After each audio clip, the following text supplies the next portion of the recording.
네, 시청자 여러분 안녕하십니까? 하루의 뉴스를 정리해드리는 YTN 뉴스나이트입니다.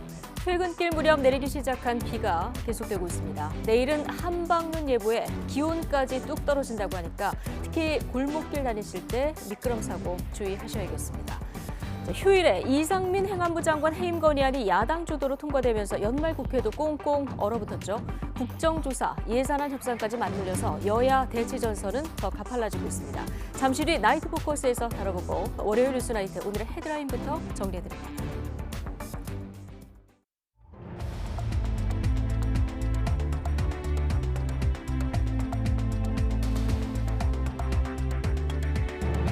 (12월 12일) 월요일 뉴스나이트 주요 뉴스입니다.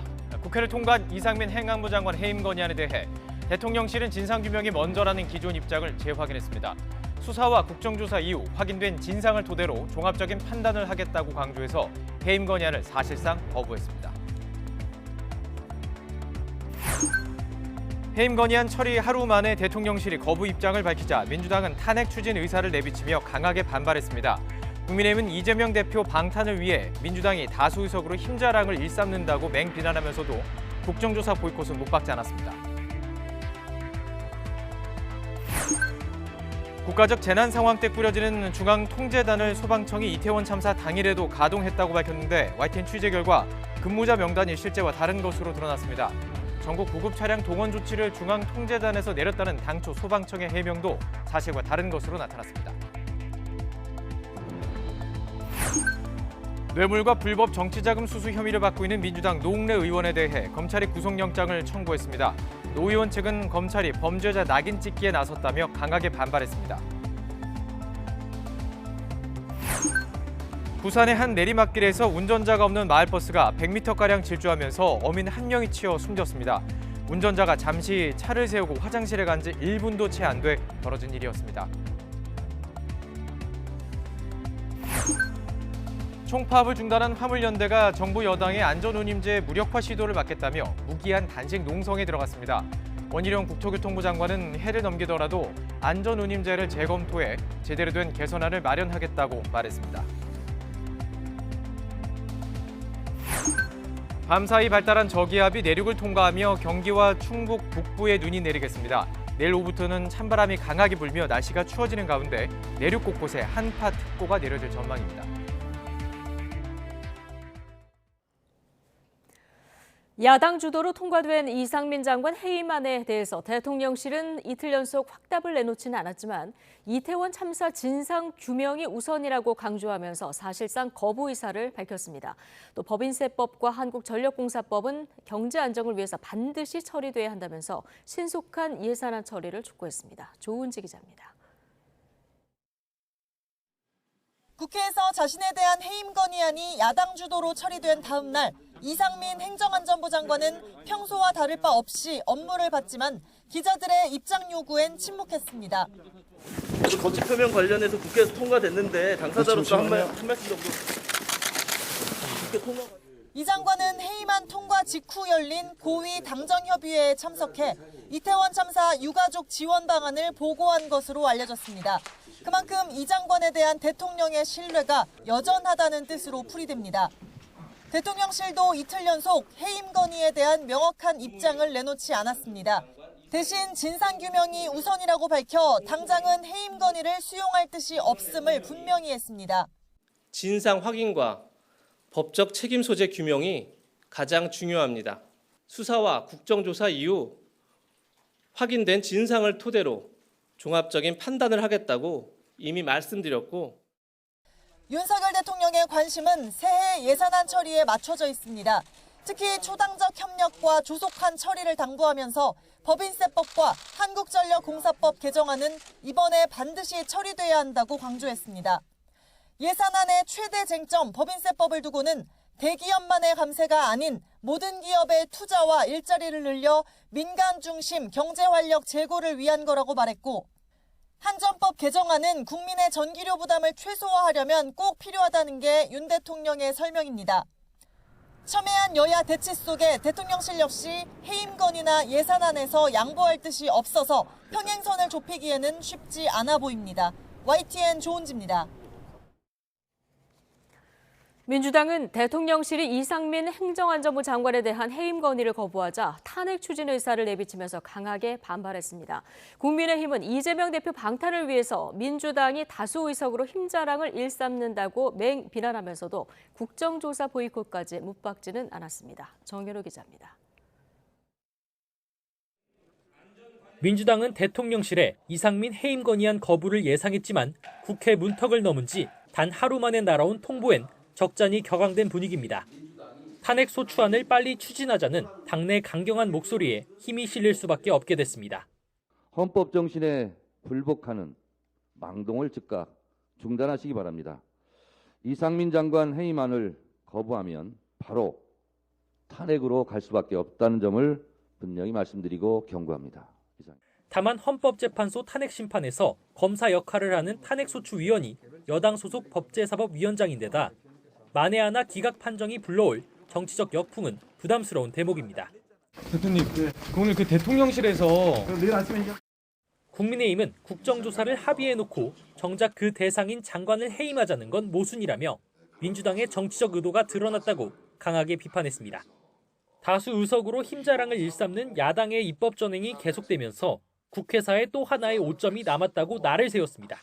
어린애에게 칼을 쥐어주면 위험하듯이 민주당이 벌이는 의회 권력의 폭력적 남용은 이성을 상실한 정당이 다수당이 되면 무슨 일이 벌어지는지를 여실히 보여주고 있습니다. 다만 당 일각에서 제기되는 국정조사 전면 보이콧에는 일단 선을 긋고 있습니다. 정치 공세를 하기 위해서 쓰겠다는 의도가 드러난 것이다. 이렇게 이제 반발하면서 사퇴서를 다 냈습니다. 상의해서 예산 통과 상황을 봐가면서 결정하려고 합니다. 야당 소속 국정조사 특위위원장인 우상호 의원도 타협의 여지를 두며 우회적으로 참여를 압박했습니다. 본인들은 사퇴하겠다고 선언을 하신 건데 지도부의 입장은 아니라고 제가 전에 들었습니다. 예산안이 처리되면 국정조사를 한다고 하는 합의는 여전히 유효하다. 저는 그렇게 보고 있고요. 양당 모두 극으로 치닫지 않는 건 오는 15일 내년도 예산안 처리를 위한 본회의를 앞두고 협상 여지를 남겨둔 것이란 해석과 함께 여야 합의로 진행되는 국정조사에 대한 국민적 여론을 감안한 것이라는 분석도 나옵니다. YTN 정윤호입니다.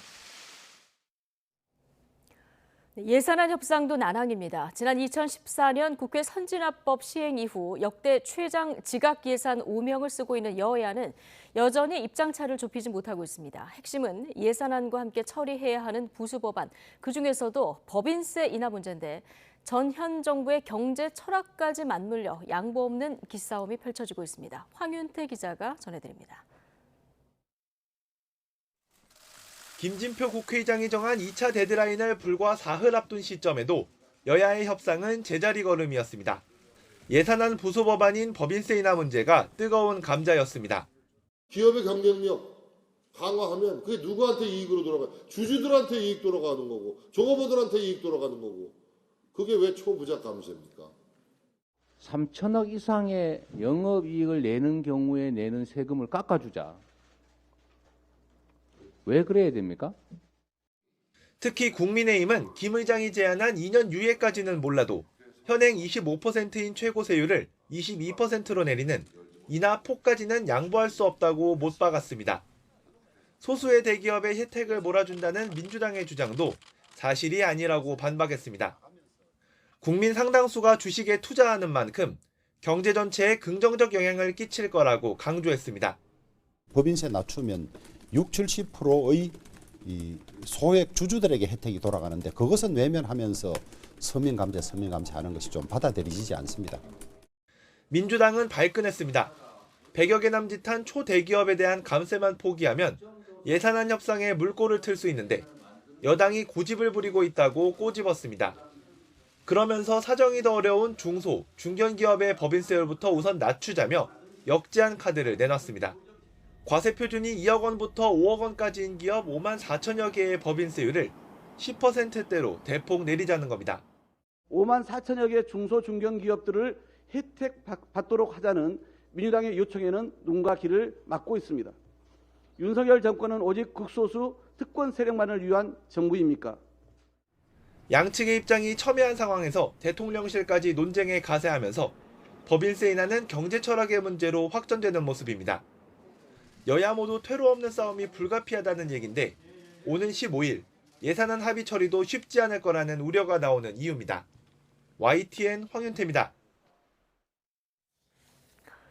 김진표 의장이 다시 제시한 15일까지 여야 이견을 좁히지 못하면 정부 예산안 원안과 민주당이 단독으로 수정한 예산안이 국회 본회의 표결에 붙여질 수 있습니다. 이럴 경우 민주당 수정안이 국회를 통과할 가능성이 큰데 전례가 없던 일이라 여야를 막론하고 정치적 부담이 큰 게 사실입니다. 김경수 기자입니다. 한덕수 국무총리가 더불어민주당 이재명 대표를 만나기 위해 국회를 찾았습니다. 내년도 정부 예산안과 법안 처리 협조를 구하러 온 거지만 서로 입장 차이만 확인했습니다. 우리 예산을 원활하게 타결하는 것이 좋겠다 하는 말씀을 이재명 대표님께 간곡히 말씀드리고 싶습니다. 수용할 수 없는 국민적 눈높이에 맞는 그리고 꼭 해야 될 일 또는 절대 해서는 안 될 일들에 대해서는 저희가 양보하기가 참 어렵다라는 말씀을 드립니다. 여야 협상도 좀처럼 앞으로 나아가지 못하고 있습니다.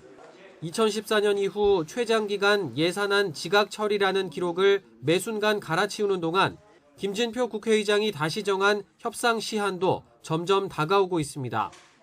15일까지도 합의가 안 이뤄지면 정부가 짠 예산안 원안과 민주당이 정부 원안보다 2조 원 정도 감액한 수정 예산안이 함께 본회의 표결에 붙여질 것으로 보입니다. 12월 15일까지 여야가 합의되지 않으면 저희가 검토한 안을 예산안 부수법안을 처리할 때 수정안 제출을 통해서 처리를 하겠다는 게 저희 당의 방침입니다. 민주당이 과반 의석을 가진 만큼 큰 이변이 없는 한 정부 원안 대신 민주당의 단독 수정안 통과가 유력합니다. 예산안 증액은 정부 동의가 필요해 못하지만 대통령실 이전 예산 등 민주당이 불필요하다고 여기는 예산만 깎아서 국회 문턱을 넘길 수 있는 겁니다. 여야 합의 없이 예산안이 처리되는 건 헌정사 초유의 일입니다. 여야가 지금까지 합의해서 처리를 했지 단독적으로 감액 처리해서 가본 적이 없어요. 이거를 민주당도 잘 알고 있을 겁니다. 게다가 증액을 통한 지역구 예산 확보도 물 건너가게 되기 때문에 내후년 총선을 앞두고 지역 민심을 살펴야 하는 의원들 입장에선 달갑지 않은 선택지입니다. 그래서 여야가 15일까지 합의를 못하더라도 연말까지는 협상을 더 이어갈 거란 관측도 나오는데 이상민 장관 해임 건의안 표결로 꽁꽁 얼어붙은 정국이 변수로 꼽힙니다. YTN 김경수입니다. 이태원 참사를 수사하는 경찰청 특별수사본부가 이번 주 현장기관 피의자에 대해 구속영장을 일괄적으로 신청하는 것을 검토하고 있습니다. 수사가 지지부진하다는 비판에 속도를 내는 모양새인데 이번 심령 확보 여부가 윗선 수사의 기로가 될 것으로 보입니다. 안동준 기자의 보도입니다. 서울 용산구 재난안전과장이 경찰청 특별수사본부에 출석했습니다. 관내 재난안전 관련 실무 책임자인 만큼 참사 전후 구청의 대응이 적절했는지 추궁하기 위해서입니다. 참사 당일 낮부터 사적 술자리 가지셨던 의혹이 있었는데 어떻게 생각하실까요? 그거는 인정은 안 하시는 거예요? 특수본은 구청을 포함해 경찰과 소방 등 현장 기관에 대한 수사가 마무리 단계에 접어들었다고 판단하고 있습니다. 이에 따라 이들 기관 소속 피의자에 대한 구속영장뿐 아니라 이임재 전 서울 용산경찰서장 등의 2차 구속영장을 이번 주 안에 한꺼번에 신청하는 방안을 검토하고 있습니다. 여러 기관의 과실이 모여 참사를 키웠다는 공동정범 법리로 혐의를 입증한다는 게 특수본의 전략입니다. 이를 위해 우선 경찰 피의자의 신병부터 확보한 뒤 구속 범위를 차례차례 넓혀갈 계획이었는데 첫 단추였던 이임재 전 서장의 구속영장이 기각되자 일괄 신청으로 방향을 튼 것으로 보입니다. 다만 다수의 사상자가 발생한 중대 사건이라 반드시 구속 수사가 필요하다고 특수본이 강조한 터라 이번에도 신병 확보에 실패하면 윗선으로 수사를 확대하는 건 고사하고 수사 자체가 흔들릴 수 있습니다. 이런 가운데 특수본은 정보보고서 삭제 의혹을 받아온 박성민 전 서울경찰청 정보부장과 전 서울 용산경찰서 정보과장을 검찰에 넘길 예정입니다. 특수본 출범 이후 첫 검찰 송치인데 참사 원인 규명이라는 수사의 본류에서는 벗어난 부분이라는 지적도 나옵니다. 특수부는 서울시와 행정안전부 등 이른바 윗선에 대한 진상규명도 진행하고 있다고 강조하고 있지만 돌파구를 찾기는 어려운 모습입니다. YTN 안동준입니다. 운송 거부를 중단한 화물연대가 정부 여당의 안전운임제 무력화 시도를 막겠다면서 무기한 단식 농성에 들어갔습니다. 국가인권위원회 사무총장이 오늘 농성장을 찾아서 이야기를 나눴는데 조만간 의견을 내겠다고 밝혔습니다. 김근우 기자의 보도입니다. 국가인권위원회 박진 사무총장이 국회 앞에 차려진 화물연대 농성장을 찾았습니다. 화물연대가 조합원 총투표를 거쳐 파업을 종료한 지 사흘 만입니다. 이봉주 화물연대 위원장은 정부의 업무 개시 명령을 반인권적이라고 성토하며 인권위가 나서달라고 촉구했습니다.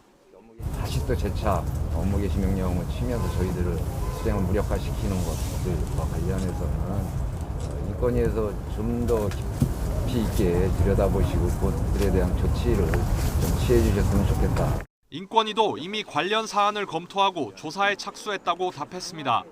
저희가 의견 표명이나 기타 정책 공고와 관련돼서 이미 시작하고 있다는 점, 그 점을 말씀드리려고 부자치 않습니다. 화물연대는 정부와 여당의 안전운임제 무력화 시도에 맞서 이봉주 위원장이 무기한 단식 농성에 들어간다고 밝혔습니다.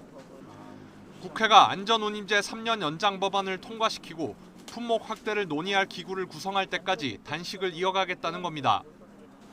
그러면서 운송사 측이 현장 복귀 이후 화물연대 탈퇴를 요구하는 등 부당 노동행위를 하고 있다고 집중적으로 문제 삼았습니다. 네, 현재 한두 개 운송사들이 공공운수노조 화물본부 탈퇴를 종용하고 있다고 했는데 그거는 부당 노동 행위이고 불법적인 행위라는 것을 알고 있기 때문에 또 정부의 업무 개시 명령과 관련해 헌법재판소에 위헌 법률 심판을 신청하고 국제노동기구 ILO를 통해서는 파업 중단의 문제점을 호소하는 등 투쟁의 불씨를 이어나갈 계획입니다. 박진 인권위 사무총장도 면담을 마친 뒤 정부의 업무 개시 명령뿐만 아니라 특수고용 노동자들의 노동권을 중심으로 정책 검토를 마치면 권고안의 형태로 공식적인 입장을 내겠다고 밝혔습니다. 오늘 말씀도 충분히 들었기 때문에 그런 내용 반영해서 저희가 인권위가 할 일들을 하고 그리고 거기에 대해서 발표하는 시간이 아주 늦지 않게 있을 거라고 생각합니다. 파업이 끝나고 화물연대 조합원들이 현장에 복귀했지만 안전운임제를 둘러싼 노정 갈등의 골은 더욱 깊어지고 있습니다. YTN 김근우입니다. 원희룡 국토교통부 장관이 해를 넘기더라도 화물차 안전운임제를 재검토해 개선안을 마련하겠다고 말했습니다. 원장관은 오늘 기자간담회에서 화물연대가 파업으로 국민에게 큰 고통과 국가 경제에 손실을 끼친 마당에 안전운임제를 원위치하는 것은 국민에 대한 예의가 아니라며 이같이 말했습니다. 또 연내에 논의를 끝내면 좋겠지만 연초까지 가더라도 제대로 논의했으면 한다고 덧붙였습니다. 뇌물과 불법 정치자금을 수수한 혐의로 노웅래 민주당 의원에 대한 구속영장이 청구됐습니다. 윤석열 정부 들어서 첫 현직 국회의원에 대한 구속영장 청구인데 국회 체포동의 여부가 관건입니다. 김혜린 기자입니다. 자신이 결백하다는데 정치 생명을 걸겠다며 혐의를 완강히 부인해온 민주당 노웅래 의원. 저희 사무실에 대한 압수수색은 단지 야당 의원이라는 이유만으로 이루어진 정치보복수사, 기획수사, 공작수사입니다. 하지만 검찰은 노 의원을 한 차례 불러 비공개로 조사한 뒤 엿새 만에 구속영장을 청구했습니다. 노 의원이 재작년 사업가 박모 씨로부터 각종 사업이나 인사청탁을 받고 21대 총선과 전당대회 비용 등 명목으로 5차례에 걸쳐 6천만 원을 수수한 혐의가 적용됐습니다. 지난달 노 의원의 자택에서 3억 원가량의 현금 다발을 확보한 검찰은 최근 전직 보좌관 조사 과정에서 노 의원이 박 씨 청탁 업무에 관여했다고 의심할 만한 정황을 확인한 것으로 전해졌습니다. 하지만 노 의원 측은 이를 두고 증거인멸이나 도주 우려가 없는데도 검찰이 망신 주기 여론재판에 나섰다며 강하게 비판하고 나섰습니다. 검찰이 없던 죄도 만들어내던 군사 정권 시절과 다를 바 없다며 반발했습니다. 이제 관건은 체포 동의안의 국회 통과 여부입니다. 노 의원은 회기 중 불체포 특권을 가진 현직 국회의원 신분입니다. 노 의원의 영장심사는 법원과 정부를 거쳐온 체포 동의안이 국회 본회의에서 가결돼야 열릴 수 있습니다. 21대 국회 들어 현역 의원에 대한 체포 동의안이 국회 본회의에 오른 건 3차례로 모두 가결됐습니다. 체포 동의안이 가결됐던 민주당 정정순 의원과 이상직 의원, 국민의힘 정찬민 의원은 영장 심사를 거쳐 모두 구속됐습니다. YTN 김혜린입니다. 서울중앙지검 청사 안에서 30대 피의자가 자해를 시도해 병원으로 이송됐습니다. 현재 위중한 상태로 알려지고 있습니다. 김다연 기자의 보도입니다. 서울중앙지방검찰청에서 30대 피의자가 자해해 구급차가 출동했습니다. 신고가 접수된 건 낮 1시 반쯤. 36살 A씨는 목 주변에 피를 흘리는 상태로 병원에 옮겨졌고 현재 위중한 상태인 거로 알려졌습니다. 사기 혐의로 구속영장이 청구된 A씨는 법원에서 열릴 예정인 구속 전 피의자 신문 절차를 기다리던 중이었습니다. 당시엔 수사관 2명이 함께 대기하고 있었는데 사달이 난 건 화장실에서였습니다. 검찰은 A씨가 대기 중에 화장실을 가겠다고 요구했고 그 사이 사고가 발생했다고 밝혔습니다.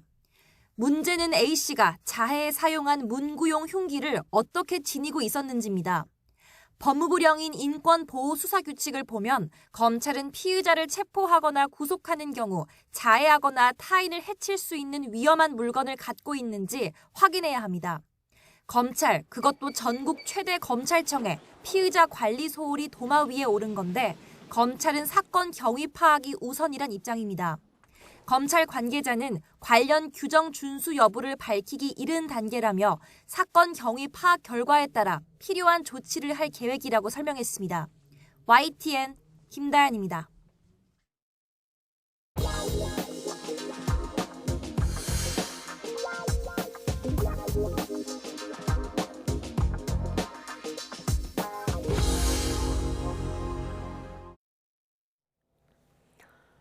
과거 국가 권력에 의해서 저질러진 사건과 사고에 대해서 사실관계를 밝히는 2기 진실화해위원회 위원장에 김광동 상임위원이 새로 취임했습니다.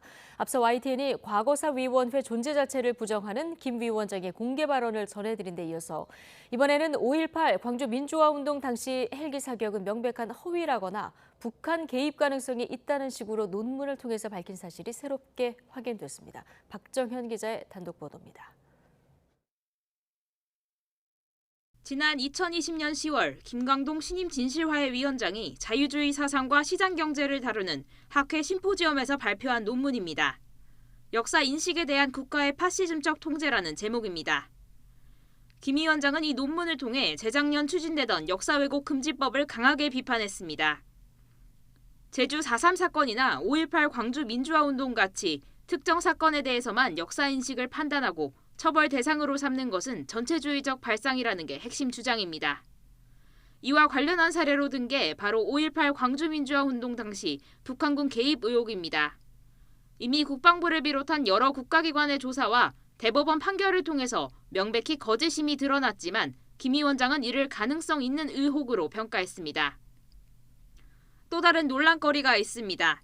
5.18 당시 신군부가 헬리콥터로 기관총 사격을 했다는 건 명백한 허위라고 밝혔습니다. 나아가 해당 발언을 했던 문재인 전 대통령을 처벌해야 한다고도 주장했습니다. 헬기 사격을 부인했던 전두환 씨가 생전에 사자 명예훼손으로 유죄를 선고받으면서 법원이 헬기 사격이 있었다는 사실을 인정했지만 김 위원장은 뜻을 굽히지 않았습니다. 같은 글을 본인이 편집위원으로 있는 인터넷 신문에 기고한 겁니다. 저희 취재진이 논문 논란에 대해 묻기 위해 김 위원장의 취임식장을 찾았습니다. 이전과 크게 달라진 게 없었습니다. 헬기 사격은 아직 규명 안 됐고 5.18에 물어보세요. 헬기 사격이 입증된 것인가? 5.18의 헬기 사격이 5.18 위원회에서 규명됐는가 확인해 보시죠.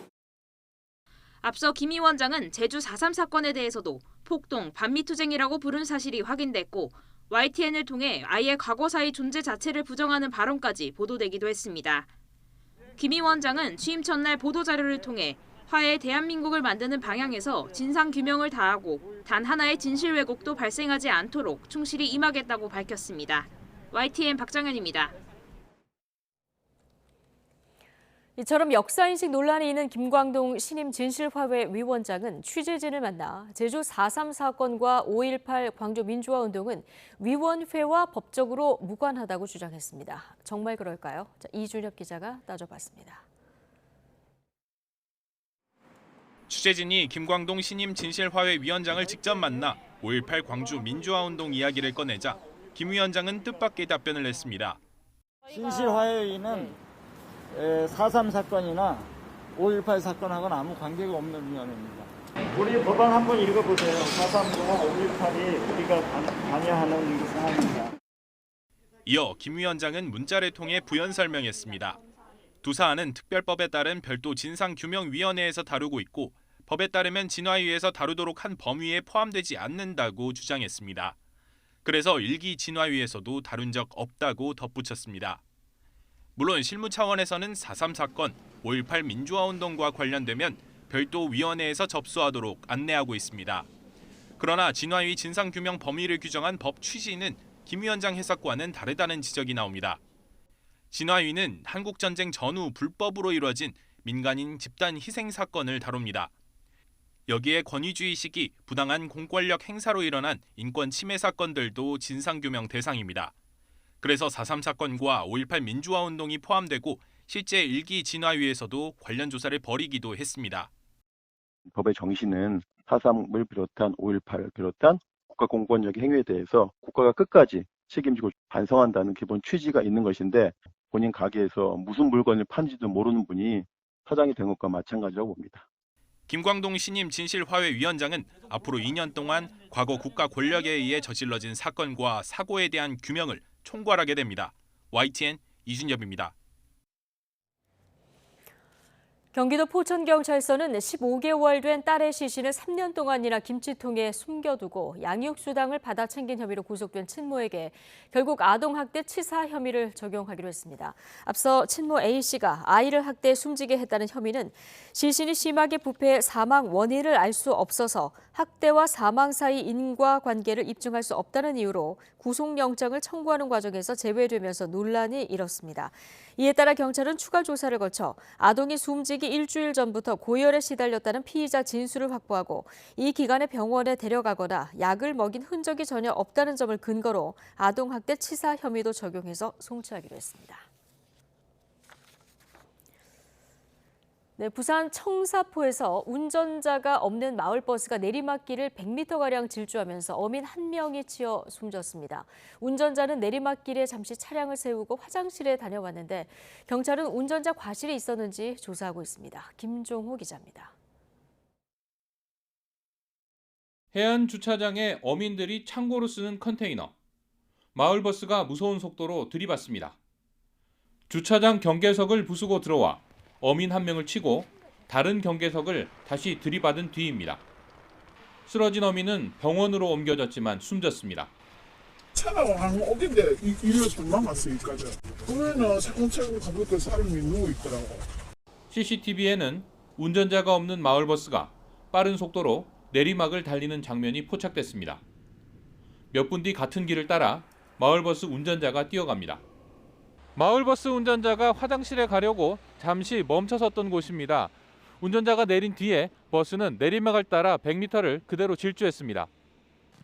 버스는 운전자가 내리고 16초 뒤 서서히 출발해 속도가 올라가 30초 만에 어민을 덮쳤습니다. 경찰은 운전자가 내리막길에 차량을 세우면서 과실이 있었던 거로 보고 있습니다. 사이드하고 기어 상태 이런 걸 좀 봐야겠지만 그러니까 최소한 어느 조치는 했지만 위협하지 않았을 것 같아요. 운전자는 정상적으로 정차했는데 차량이 미끄러져 내려갔다고 주장한 거로 알려졌습니다. 경찰은 차량 블랙박스 등을 확보해 사고 경위를 조사하고 있습니다. YTN 김종호입니다. 서울시가 내일 출근길부터 전국 장애인 차별철폐연대 시위가 열리는 지하철역에서 지연 사태가 심각하게 발생하면 열차를 무정차 통과시키기로 했습니다. 서울시는 오늘 오후 서울교통공사, 경찰 등과 회의를 열고 이렇게 결정했습니다. 전장현은 오는 15일까지 4, 6호선 삼각지역에서 아침 8시와 오후 2시 하루 2차례 선전전을 예고한 상태입니다. 시 관계자는 무조건 정차하지 않는 것은 아니고 심각한 열차 지연이 발생한다고 판단되면 역장이 관제와 상의해서 무정차 결정을 내리게 될 거라고 설명했습니다. 연말이 다가올수록 올해 주식시장에 산타랠리가 올지 기대하는 분들이 많으실 것입니다. 이번 주 발표될 미국의 소비자 물가지수와 FOMC 결과가 관건이란 분석이 나오고 있습니다. 강희경 기자가 보도합니다. 지난달 30일 제롬 파월 미국 연방준비제도 의장은 이르면 12월에 기준금리 인상 속도가 조절될 수 있다고 말했습니다. 4차례 연속 밟은 자이언트 스텝을 멈출 수 있다는 의미로 해석됐습니다. Thus, it makes sense to moderate the pace of our rate increases as we approach the level of restraint that will be sufficient to bring inflation down. The time for moderating the pace of rate increases may come as soon as the December meeting. 국내 주식시장은 지난 8월 이후 처음으로 장중 2,500선을 돌파하는 등 곧바로 환호했습니다. 그러나 기대감은 그리 오래가지 못했습니다. 제롬 파월 연준 의장의 발언 이후 줄곧 하락세를 이어오던 코스피는 지난주보다 0.67% 더 떨어진 2,373.02의 장을 마쳤습니다. 이번 주 미국 연준 긴축과 경기 침체에 대한 경계 심리가 반영되고 있는 겁니다. 이에 따라 크리스마스가 있는 연말 연초에 내수와 기업 매출이 늘며 주가가 강세를 보이는 산타랠리 전망도 점차 어두워지고 있습니다. 경기 침체에 대한 우려로 지금 조정을 겪고 있습니다. 물론 산타랠리라는 계절성을 조금 이제 연말마다 기대해 볼 수는 있겠지만 그보다는 다른 대외적 환경에 더 영향을 받는 것 같습니다. 가장 큰 변수는 오는 15일 발표될 미국 연방공개시장위원회 정례회의 결과입니다. 예상대로 빅스텝을 밟더라도 내년 최종금리 수준이 어떻게 제시되는지 등에 따라 국내 증시는 크게 출렁일 수 있습니다. 금리 인상 사이클이 길어진다라고 했을 때는 경기 침체의 골이 깊어지고 또 장기화될 수 있는 부분 자체는 주식시장에 상당히 부담을 좀 줄 수 있는 부분들인 것 같습니다. 하루 앞서 발표되는 미국 소비자 물가지수도 눈여겨볼 대목입니다. 아마 추세 예선에서 이탈하거나 그것보다 좀 더 우려할 만큼의 물가 상승세가 나타난다면 시장에는 연말까지 크게 기대할 만한 게 없어질 수 있습니다. 이에 따라 국내 증시는 관망세를 이어가다가 불확실성이 어느 정도 해소된 뒤 연말 방향성을 잡아갈 거란 전망이 나옵니다. YTN 강희경입니다. 단기 자금 시장의 바로미터격인 기업어음 CP 금리가 올해 들어 처음으로 하락 전환했습니다. 금융투자협회 자료를 보면 CP 91일물 금리는 전 거래일보다 0.01%포인트 떨어진 연 5.53%로 집계됐습니다. CP 금리가 전 거래일 대비 하락세로 전환한 것은 올해 들어 처음입니다. 특히 CP 금리는 지난 9월 20일부터 지난 1일까지는 매일 연중 최고치를 경신하다 지난 2일부터 상승세를 멈췄습니다. 거리두기 해제 이후에도 고물가 상황의 서민들의 생활은 여전히 팍팍하죠. 또 자영업자들의 경우는 인건비나 재료비 상승에다 높아진 대출이자 부담에 매출이 오히려 줄었다고 호소하고 있습니다. 윤혜리 기자가 취재했습니다. 올해 4월 사회적 거리두기가 해제됐지만 체감 경기는 여전히 꽁꽁 얼어붙어 있습니다. 물가가 가파르게 오르자 소비자들은 씀씀이부터 줄인 겁니다. 전반적으로 식품 쪽 야채 종류가 좀 특히 많이 오르는 걸로 이렇게 체감을 하고 있고요. 그러다 보니까 이제 조금 소비를 좀 줄이게 되는 아무래도 이제 적게 구매하게 되죠.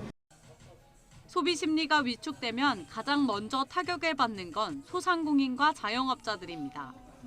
올해 매출에 반짝 회복을 기대했지만 대출 금리와 공공요금 인상이 발목을 잡았습니다. 매출이 어느 정도 이렇게 회복이 되는 단계가 한두 달 정도 있었는데요. 그 이후로 또 갑자기 이제 매출이 줄어드는 역현상이 생겨가지고 그래서 지금 다시 또 회복 단계에서 다시 멈췄다라고 보시면 될 것 같습니다.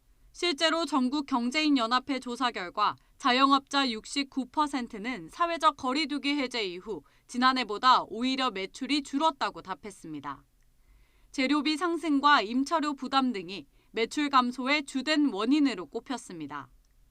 금리 상승으로 대출금 이자 부담이 커진 것도 큰 영향을 끼쳤습니다. 자금 사정을 살펴보면 평균 대출 금액은 9,970만 원으로 조사됐습니다. 평균 이자율은 지난해보다 2%포인트 오른 5.9%였는데 5명 가운데 1명은 이자율이 8% 이상인 고금리로 대출을 받은 것으로 나타났습니다. 상황이 이렇다 보니 자영업자 10명 가운데 4명은 매출액 감소와 대출 상환 부담 등으로 3년 이내 폐업을 고민하는 처지입니다. 자영업자 비중이 OECD에서 가장 높은 25% 정도 되고 있어서 자영업자가 힘들면 결국 서민 경제가 상당히 큰 영향을 줄 수 있기 때문에 이에 대한 대책이 필요한데 정부에서도 이런 것들을 좀 감안해서 자영업자들은 저금리 대출 확대와 소비 촉진 지원, 공공요금 인상 억제와 같은 정부 지원 정책이 필요하다고 요구하고 있습니다. YTN 윤혜리입니다. 레고랜드 사태로 홍역을 치른 강원도가 금융기관 보증부채 2,050억 원을 모두 상환했습니다. 빚을 내서 더 급한 빚을 갚은 셈인데 진행하려고 했던 출자기업 기업 회생 신청도 유보적입니다. 지환 기자입니다. 레고랜드 건설 지원을 위해 만든 강원도 출자기업 중도개발공사. 중도개발공사가 금융권에서 빌린 돈 2,050억 원. 강원도가 시장 혼란을 불러일으킨 레고랜드 보증채무 2,050억 원을 모두 갚았습니다. 정확히 2,049억 1,400만 원, 하루 이자만 4천만 원에 달했습니다. 지난주 금요일 강원도의회가 추가 경정 예산안을 통과시키자 월요일 오전 바로 상환한 겁니다. 조금 전에 10시 25분에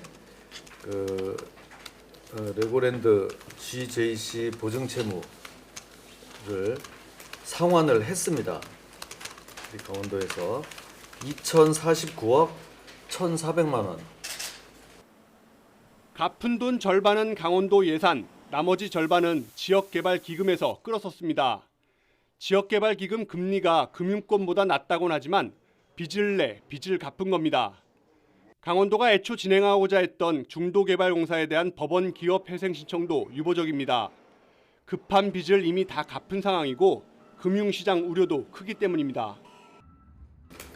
회생이라는 것을 이 시장에서 그것을 선뜻 받아들이지 못하는 점이 있어서 그게 좀 마지막까지 걸립니다.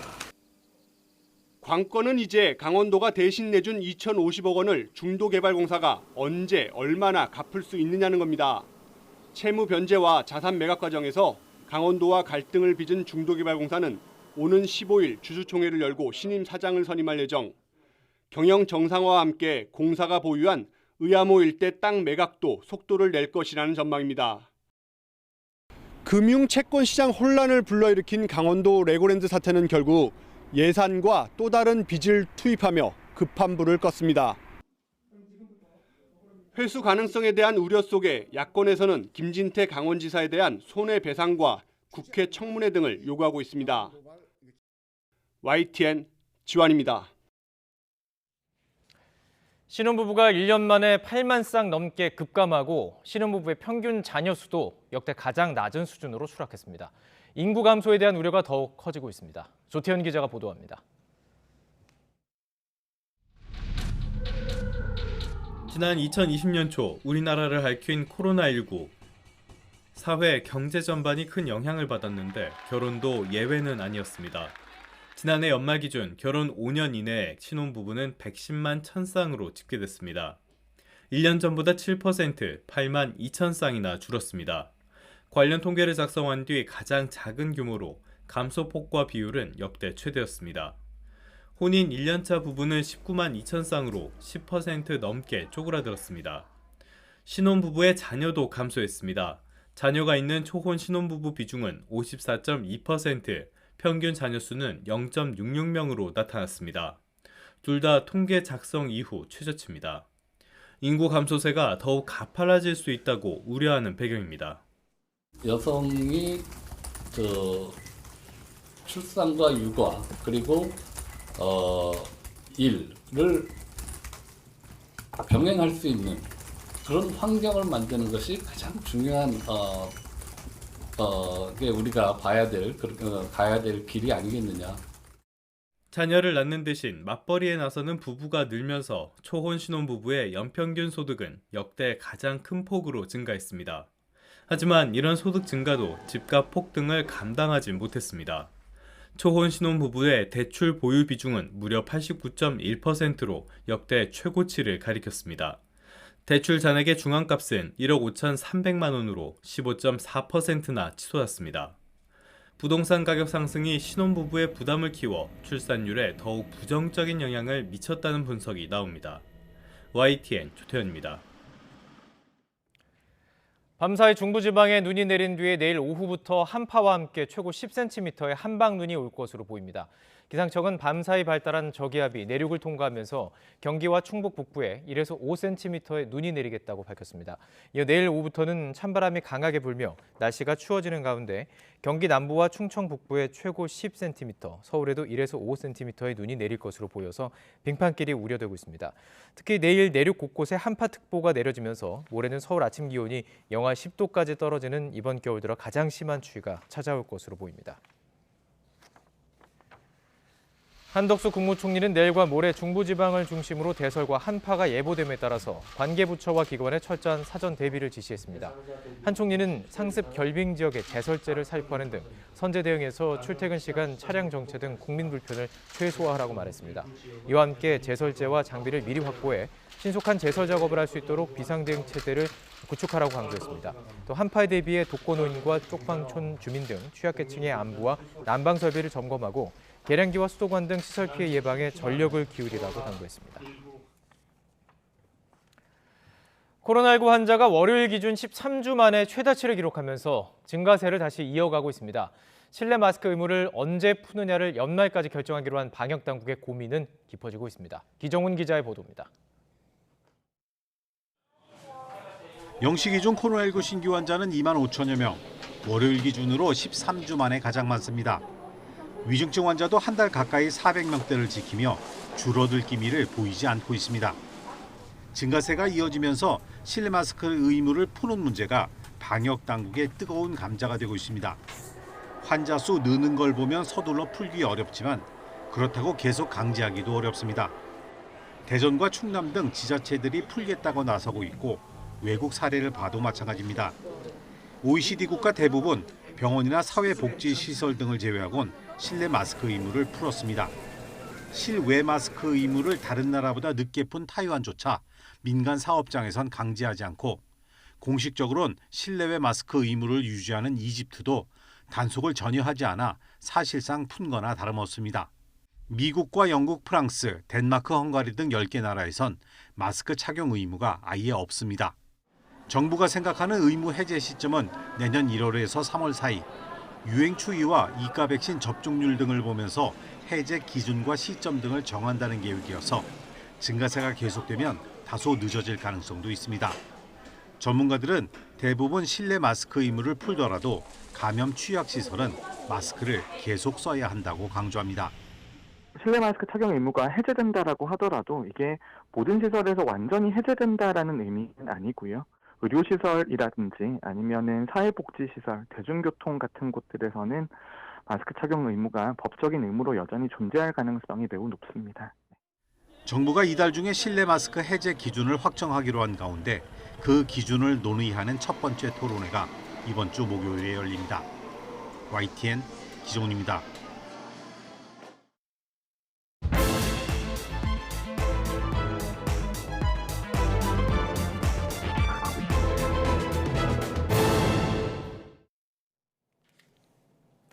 네, 정치권 관심 뉴스들 진단해보는 나이트 포커스. 오늘은 장성철 공론센터 소장 그리고 김상일 정치평론가 두 분과 함께하겠습니다. 어서 오십시오. 안녕하세요. 예, 안녕하십니까.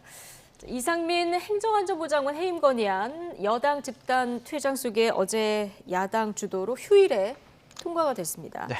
박진 장관 해임 건의안 때는 정의당 불참했었는데 어제는 정의당도 참여를 했고요. 네. 자, 윤석열 정부 들어서 두 번째인데 어떻게 지켜보셨습니까?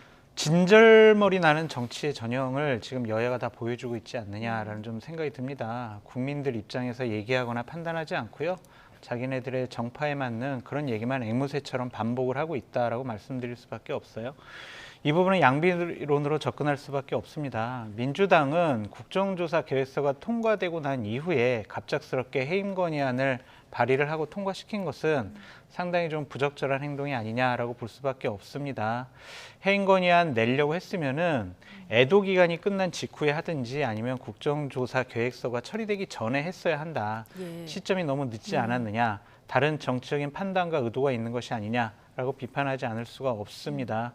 결국에는 대통령과 국민의힘 측에서 저 통과시키면은 우리는 국정조사 참여 안 할 거야 라고 분명히 사전에 얘기했는데도 불구하고 통과시킨 것은 국정조사를 파행시키기 위한 의도도 있어 보인다라고 비판하지 않을 수가 없습니다.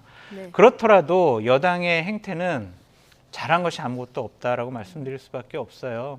이상민 장관이 하루라도 저 자리에 있는다라는 것 자체가 국민들에게 다른 의미를 줄 수가 있다. 네. 국민들은 이상민 행안부 장관 그 자리에 있는 거 적절하지 않아요 라고 이미 판단을 내리고 있는 부분이거든요. 네. 그러니까 그런 것들을 다 무시하고 우린 이상민 장관을 지킬 거야. 왜? 대통령이 신임하니까. 대통령이 해임 건의안 거부한다고 했으니까 우리는 해임 건의안 절대로 받아들일 수 없고 표결에 참여할 수 없어. 그런 입장을 표명하는 것도 상당히 잘못됐다라고 말씀을 드리고요. 네. 주호영 원내대표도 비판하지 않을 수 없습니다. 주호영 원내대표 국회의원입니다. 집권여당의 원내대표입니다. 의회에서, 국회에서 이상민 장관 해임 건의안 통과시켰어요. 여당은 참여하지 않았지만. 하지만 의회주의자이어야만 하는 여당의 원내대표가 해임 건의안 통과를 두고 대통령님 무시하세요. 이렇게 표현하는 것은 결코 옳지 못하다라는 생각이 듭니다. 네. 야당만의 단독 통과긴 하지만 국회에 일정한 국민의 의사가 반영된 저런 결정에 대해서 무시하라는 발언은 저거는 아무리 생각해도 좀 부적절해 보인다라고 말씀드립니다. 네, 양쪽 다 지금 잘못이 있다 이렇게 비판을 해주셨는데요. 자, 여러 목소리가 나옵니다. 박지원 전 국정원장 같은 경우에는 DJ 때 나는 대통령이 만류를 했어도 6번이나 사표를 냈다. 스스로 물러났어야 한다는 이렇게 보는 분도 있고, 홍준표 대구시장 같은 경우는 이렇게 하면서 지금 이상민 장관이 더 버틸 명분을 준 것이다. 이렇게도 또 보는 분도 있거든요. 어떻게 보십니까? 그러니까 이제 명분으로 삼는 거지 명분을 주는 건 아니고요. 네. 이제 저는 이런 겁니다.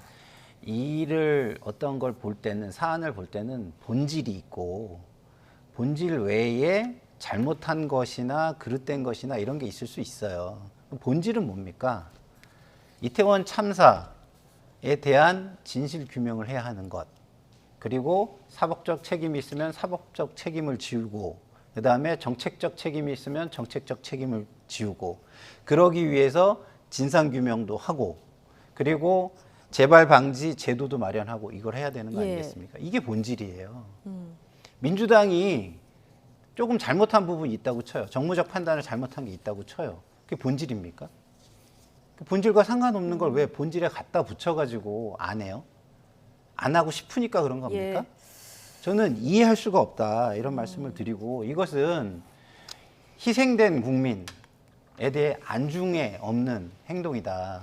그리고 국회의원이라는 본업, 국민을 대표해야 되는 본업을 망각한 행동이다. 이런 말씀을 드릴 수밖에 없고요. 법적으로도 그렇습니다. 자, 국회에 본회의를 통과했다는 게 도대체 무슨 의미인지 법을 전공한 사람들 다 할 거예요. 공무원 다 할 거예요. 뭐냐? 법의 위상을 갖는다는 의미입니다. 그 무슨 얘기예요? 그냥 무시하라는 얘기가 아니에요. 예를 들어서 예산안 통과되잖아요. 지켜야 됩니까? 말아야 됩니까? 지켜야 됩니다. 왜? 국회 본회의를 통과했기 때문에 법의 위상을 갖는 거예요. 해임 건의안? 그냥 건의가 아니에요. 그런 식으로 얘기하면 안 돼요. 그거는 법을 공부한 사람이 아니에요. 법률의 의미를 갖는 겁니다. 위상을 갖는 거예요. 그렇기 때문에 굉장히 이거를 거부하려면 굉장히 큰 명분과 뒤에 그거와 관련된 사실들, 그럴 수밖에 없는 입장들이 존재해야 되는 거예요. 국민과 연관된. 근데 법의 위상을 가진 거를 그냥 간단한 건의기 때문에 안 해도 된다 이렇게 얘기한다고요?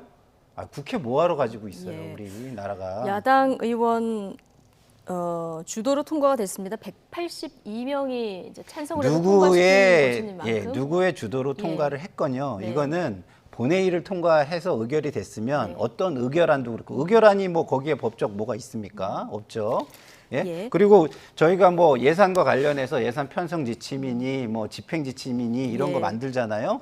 그거 대통령령에 준하는 것이지 대통령령 아니에요. 알겠습니다. 근데 왜 지킵니까? 본회의에서 통과가 된 만큼 대통령이 거부를 하려고 하면은 그만한 사유가 있어야 된다는 이제 의견을 주셨는데 법에 위상을 갖는다는 말씀을 제가 드리는 거고요. 그거를 윤석열 대통령이 당연히 저는 잘 알고 있을 거라고 예, 생각해요. 알겠습니다. 충분히 알아들었고요. 근데 대통령실은 거부 이렇게 두 단어를 쓰지는 않았지만 그 말을 하진 않았지만 먼저 진상 규명을 해야 된다 이렇게 얘기를 한 것으로 봐서는 뭐 사실상 거부다 이렇게 보면 되는 건가요? 그렇죠. 원론적으로 계속 지속적인 일관된 입장을 표명하고 있다라고 말씀드릴 수밖에 없습니다. 저것이 그냥 법적인 책임 소재를 아직 규명되지 않았기 때문에 이상민 장관은 경질하거나 해임할 수가 없어라는 의미인지 아니면은 대통령께서 이상민 장관을 너무너무나 아끼는 동지 같은 부하이기 때문에 저 사람에게는 어떠한 정치적인 책임을 물을 수가 없어라고 판단하는 건지 저희들은 알 수가 없지만 네. 국민들은 얘기를 하고 있죠. 이상민 장관, 행안부 장관으로서 재난대책위원장으로서 당연히 정치적인 책임을 져야 한다라고 묻고 있는데 대통령실은 또한 국민의힘이라는 집권 여당은 그럴 생각이 전혀 보이질 않습니다. 항상 정치인들은 대통령실은 국민의 입장에서 생각하고 판단해야지 어떤 특정인 그리고 대통령의 입장과 생각과 판단, 신념과 고집을 그대로 국민들에게 강요하는 듯한 모습을 보여서는 결코 민심을 얻을 수가 없다라고 말씀드립니다. 예, 여당 국정조사 특위위원들은 사의를 표명하면서 지금 반발하고 있는 상황인데요. 이렇게 되면 국정조사는 어떻게 되는 겁니까? 그러니까 저는 본분을 일단 망각한 행동이다. 네. 아까도 말씀드렸고요. 그리고 네. 여당이 안 들어오면요. 국정조사 제가 볼 때는 야당이 하기 더 편할 겁니다. 그러니까 들어와가지고 조금 더 중재를 하는 게 훨씬 나을 거라고 저는 생각을 예. 하고요. 그리고 대통령께도 제가 진짜 한 말씀 드리고 싶은 게 지금 동안 제가 많이 참았는데 드리고 싶은 게 뭐냐면 자 재난 방지를 못해서 정책을 제대로 만들지 못해서 대비를 못해서 158명의 국민이 돌아가셨어요. 이 책임을 대통령이 책임감이 없고 죄송한 마음이 없다고요? 자, 대통령이 책임감이 있으면 책임은 어떻게 집니까? 본인이 질 수 없으면 당연히 그거에 최고 책임자가 책임지게 함으로써 본인도 책임을 지는 거예요. 이상민 장관을 해임하지 않겠다. 야당이 이렇게 하는 것도 가만두지 않겠다. 이거 본인이 책임감 하나도 없는 겁니다. 대통령 그러시면 안 돼요. 네, 대통령은 과거에 이제 이렇게 얘기를 했습니다. 책임이 있는 사람한테 딱딱 물어야지 이게 없는 사람한테 책임져라 이거는 현대 사회에서 있을 수 없는 일이다 이렇게 얘기를 해서 먼저 진상 조사를 다 하고 책임을 묻는 것이 순서가 맞다 이렇게 생각하는 것 같아요. 앞으로 윤석열 정권에서는 정치적인 책임이라는 단어가 사라질 것 같아요. 그동안 지난 많은 정권들이 어떤 법률적인 명확한 책임이 없더라도 정치적인 책임, 도덕적인 책임, 도의적인 책임, 윤리적인 책임을 지면서 많은 공직자들이 그 자리에서 물러난 경우가 많이 있습니다. 그런 선례를 이제 따르지 않겠다. 이제 모든 것을 법에, 원칙에, 규정에 모든 것을 잣대로 삼겠다라고 표현하시는 것 같은데 그것이 과연 옳은 길인가라고 생각하지 않을 수가 없습니다. 공직자는요, 법률적인 책임보다 정치적인 책임을 져야 하는 것이 훨씬 더 많다라고 말씀드립니다. 네. 자, 어제 여당 의원들 집단 퇴장했는데 권은희 의원만 홀로 표결을 했거든요. 네. 당론에 반대된 게 이번이 두 번째인데요. 네. 당에서 좀 비판의 목소리가 나오는데 이 부분은 어떻게 보십니까? 이것도 말이 안 되죠. 권은희 의원이 옳은 일을 하는 건데 그걸 비판하는 건 집단 이기로 한 사람의 옳은 어떤 행동을 어떻게 억누르고 짓밟겠다는 건데 그렇게 하는 게 옳은 거겠습니까? 저는 그렇지 않다고 생각하고요. 그리고 탈당을 해라? 아니 국민의힘의 비례 의원으로 등록해가지고 국민의 투표에 의해서 된 분 아니잖아요. 예. 다른 당에서 돼가지고 합당한 것뿐이잖아요. 그러면 국회의원이 된 거기 때문에 선택받은 거기 때문에 그 직을 할 수 있게 제명을 시켜주는 게 맞죠. 저는 왜 국민의힘으로 굳이 들어와 있는데 이렇게 비난을 하면서 국회의원직을 가지고 탈당하는 것은 안 된다. 이러기 위해서 굳이 제명은 안 하면서 이렇게 비난하는지 저는 이해할 수가 없습니다. 소신과 당론이 충돌하는 상황인데 제명을 시켜주는 게 맞다 얘기하셨는데 어떻게 보세요? 저는 이것도 권은희 의원도 비판할 수밖에 없고 예. 국민의힘도 비판할 수밖에 없다라고 말씀을 드려요.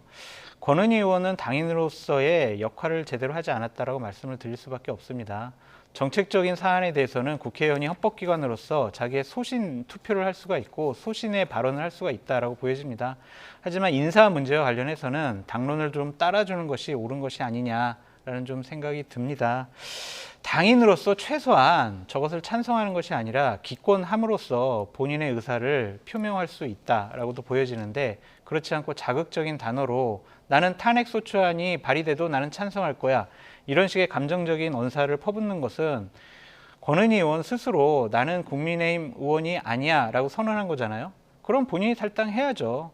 그런 배지에 연연하는 모습을 취하는 것은 권은희 의원도 절대로 정정당당한 모습이 아니다 라고 말씀을 드립니다. 하지만 김기현 의원이 당론을 따르지 않았다고 너 마음에 안 들어, 너 나가, 너 탈당해. 이것은 또 잘못된 행위 같아요. 그러니까 지금 여당 안에서 의원들끼리도 서로 얘기도 안 하는 것 같고 서로 자기 주장만 하는 것 같고 서로 자극적인 단어를 사용해서 서로를 공격을 하면서 자기 지지층을 좀 집단화시켜서 지지 기반을 강화하려고 하는 모습이 아니냐라는 좀 생각이 들어서 상당히 좀 씁쓸합니다. 예. 저는 장성철 우리 소장님 말씀을 사실은 동의하기 굉장히 어려운 게 이거를 국회의원들이 모여가지고 투표를 해가지고 뭐 당론을 정하는 과정이 있었거나 이런 게 아니잖아요. 예? 단지 그냥 무언의 압력을 통해 가지고 이렇게 하라는 거를 분위기를 만든 것뿐이잖아요. 근데 거기서 틀린 거를 틀렸다고 말을 못 해요. 당인이면. 의원총회에서 집단 퇴장하기로 결론을 내린 거 아니겠습니까? 근데 그게 표결이나 이런 걸로 이렇게 한 게 아니잖아요. 그래서 어떤 그 뭐 당대표를 뽑는다거나 뭐 이런 어떤 선거의 과정을 통해서 결정된 뭐 그 사안이라 이렇게 보기는 저는 어렵기 때문에 그냥 여기에서 뭐 지도부의 입장이 이거니까 따라주세요. 그렇게 하시겠죠 하고 거기서 어떻게 발언을 하겠어요. 개인이. 근데 그걸 가지고 본인이 소신 투표를 했다.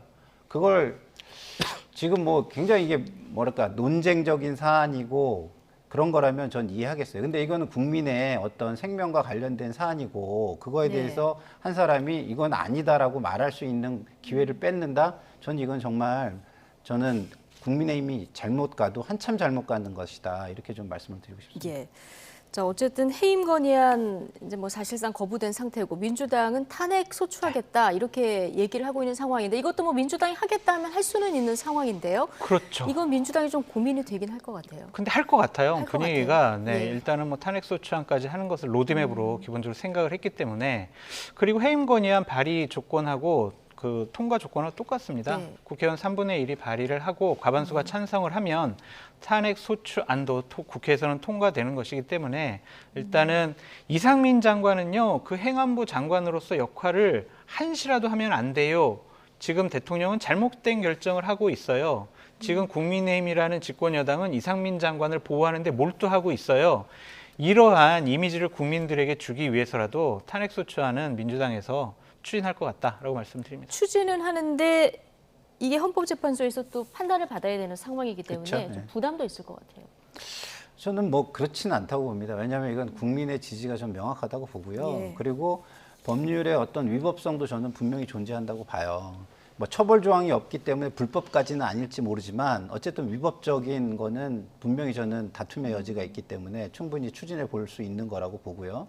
그리고 어떤 분들은 뭐 그 지금 법사위원장 하시는 김도욱 위원장께서 그 대리인이 되니까 어려울 거라고 하는데 소추위원이 되니까 그렇게 말씀하시는데 대리인단은 또 따로 있습니다. 대부분 소추하는 그 위원은 거의 뭐 처음에 모두 발언 정도를 하는 거지 이걸 끌고 가지는 또 않거든요. 그래서 대리하는 변호인단이 어떻게 구성되느냐에 따라 어떻게 이게 다른 방향으로 진행될 수도 있는 거라서 또 그런 우려와 관련해서는 다른 가능성도 존재한다 이런 말씀을 좀 드리고 싶고요. 그리고 어쨌든 민주당이 어쨌든 이 상황을 잘 끌고 가야 되잖아요. 그러면 저는 너무 이렇게 뭐랄까 선명성에만 좀 집착하지 않았으면 좋겠어요. 그리고 어떤 강성 팬덤이라든가 강한 의견에만 집착하지 않았으면 좋겠어요. 마지막 성과 이거를 위해서 좀 현명하게 했으면 좋겠다. 그러면 제일 중요한 게 타이밍입니다.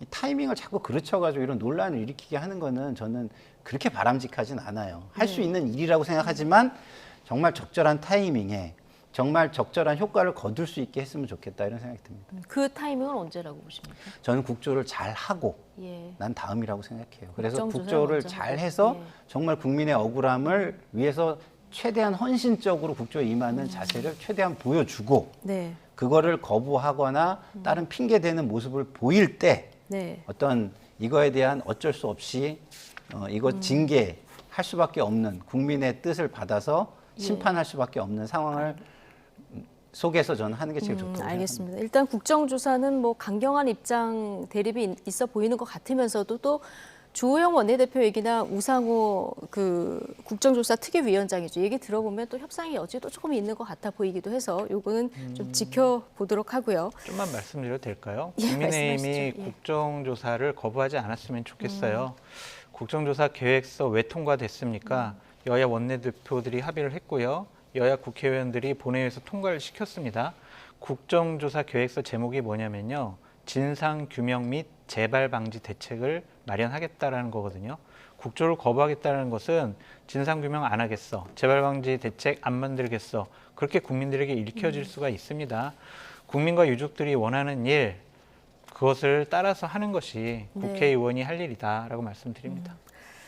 자, 예산안 중요한데요. 자, 안 그래도 지각한 내년도 예산안 2차 시한의 15일까지 협상을 이뤄낼지 관심입니다. 최대 쟁점인 법인세를 둘러싼 접점은 여전히 평행선인데요. 여야 입장 차례로 듣고 오시겠습니다.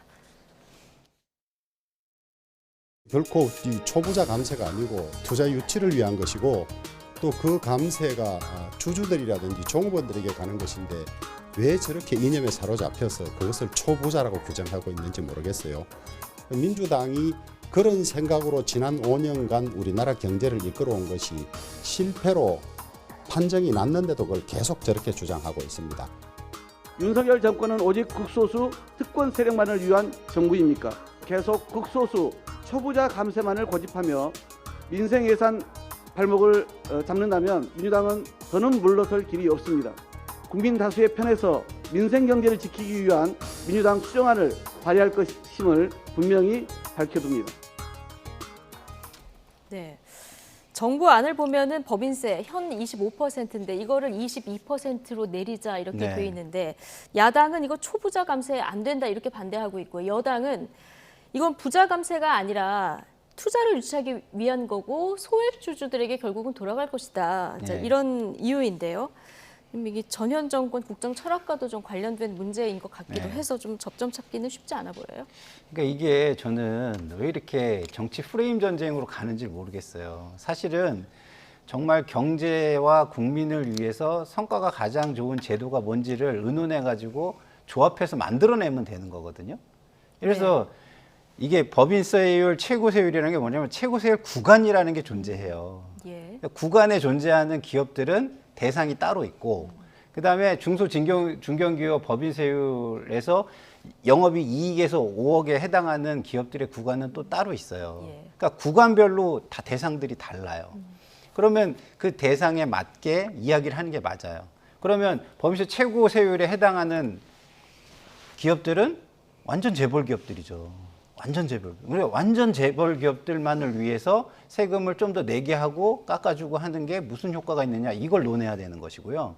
그 다음에 중견기업과 관련해서 요만큼을 깎아주고 내려주고 하는 게 무슨 의미가 있느냐 이걸 논해야 돼요. 근데 이걸 갖다가 그냥 한 구간의 것만 조정하는데 그거를 마치 전체 경제 주체들에게 다 영향을 미치는 것처럼 프레임을 짜가지고 얘기를 하잖아요. 그렇지 않거든요. 그렇기 때문에 저는 양 당이 얼마든지 그 경제 주체들에 맞는 상황에 따라서 국정 철학에 맞게 주고받고 양보를 해서 이거를 법인세를 통과시킬 수 있다고 생각을 하고요. 자, 기본적으로 법인세 최고 세율 구간에서 저렇게 22%로 낮춰주면 이제 세수가 2.5조 감소하거든요. 그리고 중소기업 법인세율을 20%에서 10% 이렇게 인하해주면 1.7조 정도 감소를 해요. 그러면 자 1.7조 감세를 해가지고 경제 효과가 더 좋은지 아니면 최고세율에 있는 재벌 세금을 깎아주는 게 경제 효과가 더 좋은지 이건 아무도 알 수가 없습니다. 미국에서도 이건 결론을 못 냈어요. 그러면 어느 정도를 해보고 가자. 해가서 절충안을 내서 가면 될 거 아닐까요? 본인들도 다 모르는데 뭐 거기에 절대적인 진리가 있는 것처럼 계속 얘기를 해가지고 다투는 게 예. 국민들한테 무슨 도움이 되겠어요? 네. 주고받고 양보해서 이제 절충안을 찾아가야 된다고 하셨는데 장성철 소장님 보시기에는 어떻게 찾는 게 맞다고 보십니까? 기본적으로는 제3의 대안이 지금 마련되고 있긴 해요. 그러니까 전략기술 투자 집행기업의 세액공제 혜택을 좀 확대시키겠다. 그런 얘기가 좀 나오고 있는데 저는 이것을 다시 한번 정권 교체가 됐으니까 한번 정책을 좀 바꿔보는 것도 의미가 있다라고 좀 말씀을 드립니다. 이명박 박근혜 정권 때 법인세율을 낮췄을 때 사내 유보금만 늘어났다라는 비판이 있었고 또한 문재인 정권 하에서 25%를 올리니까 기업의 투자 의욕이 상당히 좀 감소했다. 예. 그러니까 다시 한번 정권 교체가 됐고 대선 공약이었으므로 집권 여당이 해보겠다라고 하면 일단 시행하도록 좀 한 번은 좀 이해하고 용인하고 좀 도와주는 것이 어떠냐라는 좀 생각이 있어요. 그런 다음에 1, 2년 후에 이 감세를 해봤더니 결국에는 재벌 기업들 배만 불려줬다. 사내 유보금만 더 높아졌다. 투자는 안 됐다. 그러면 법인세를 다시 높일 수가 있겠죠. 그러니까 정책을 일단 시행을 해보고 일단 정권 교체가 됐으니 일단은 야당이 자신들의 고집만 갖고 우리가 예전에 5년 동안 이렇게 정책을 해왔어. 우리가 다수 의석이니까 이 부분 절대로 용납할 수 없어. 우리의 뜻과 의지대로 법인세 계속 그냥 이대로 유지할 거야. 이런 것도 좀 옳지 않은 것 같다라고 말씀드립니다. 그러니까 법인세 하나만 놓고 얘기를 하면 그런데 지금 사실은 종부세 같은 경우에 거의 다 양보를 했거든요, 민주당이.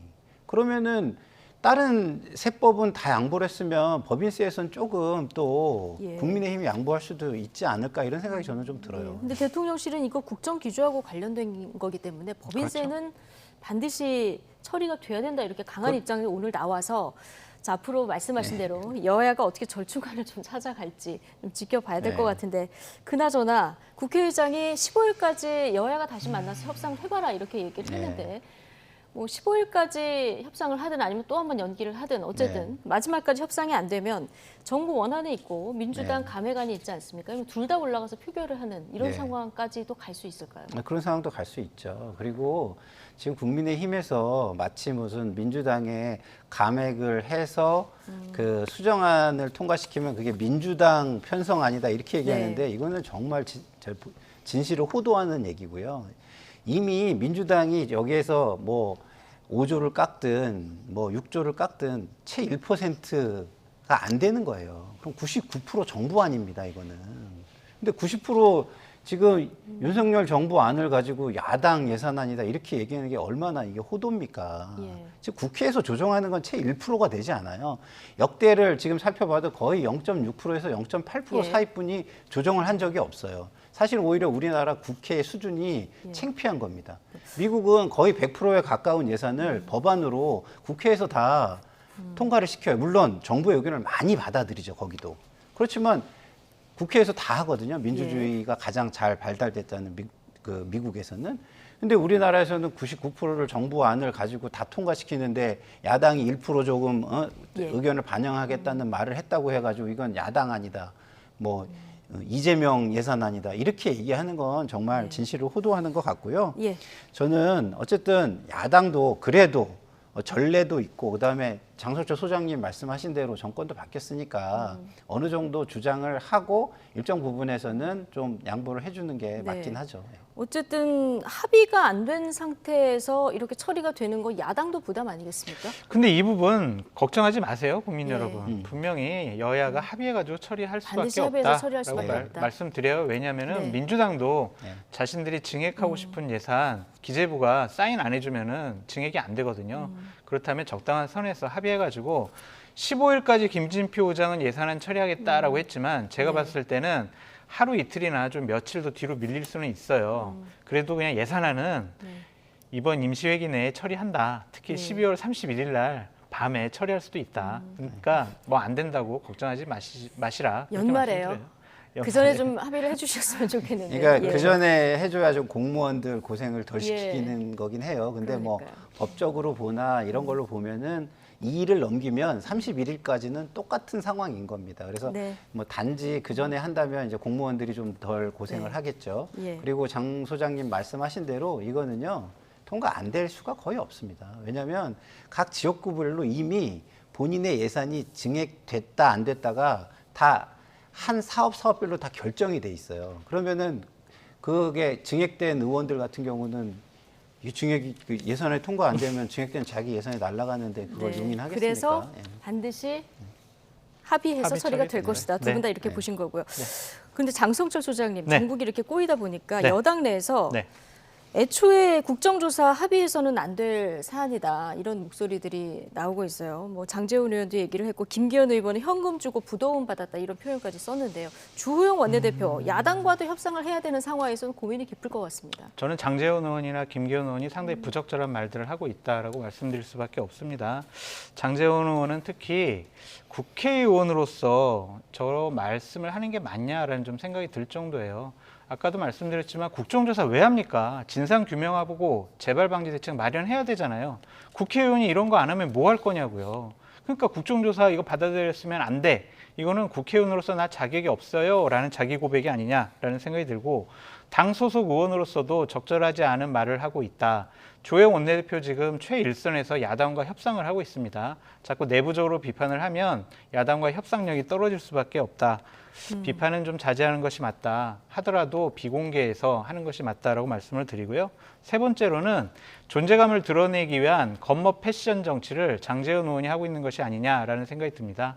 나 대통령 저번에 관저에서 만났어. 대통령이 나에게 여러 가지 미션을 줬어. 내가 하는 말은 대통령의 생각과 뜻과 의지의 표현이야. 이런 자기과시 정치를 하는 것이 아니냐라고 비판하지 않을 수가 없습니다. 본인이 기본적으로 윤핵관의 핵심이다. 앞으로 전당대회 때 그리고 총선 공천 때 내가 주도해서 여러 가지 국민의힘을 이끌어 가겠다라는 의지의 표현으로 보여지는데 기본적으로 지도부를 공격을 할 때는요. 내부에서 비공개 의원총회에서 이렇게 공격을 하는 게 맞지 SNS 상이라든지 언론 인터뷰를 통해서 공개적으로 저격하는 것은 적절한 방식이 아니다라고 말씀드립니다. 알겠습니다. 장성철 소장님의 개인 분석 들어봤고요. 주제를 바꾸겠습니다. 방송인 김어준 씨가 자신이 진행하던 TBS 라디오에서 하차하기로 결정을 했습니다. 올해 연말까지 진행한다고 하는데요. 발언 직접 듣고 오시죠.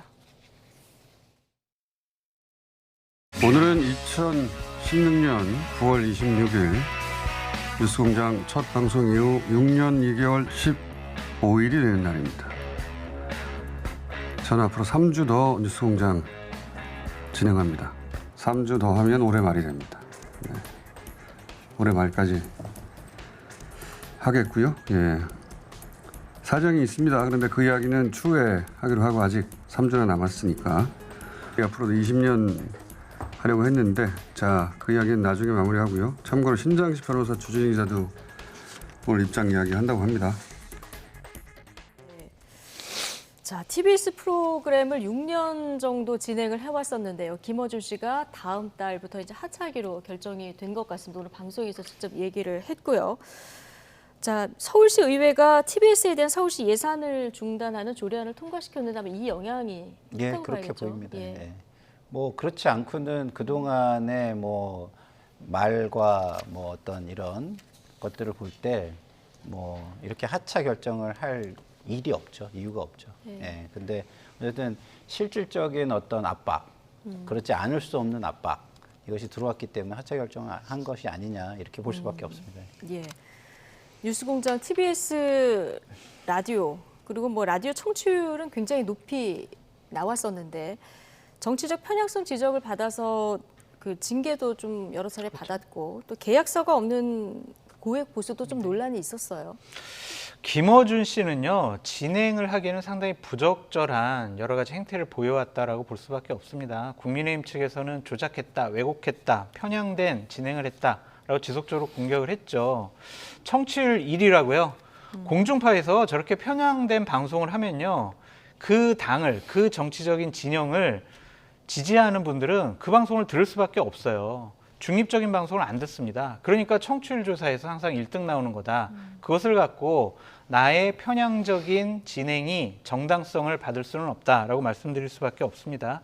민주당 지지층만이 듣는 그러한 편향된 방송이 되어버렸다.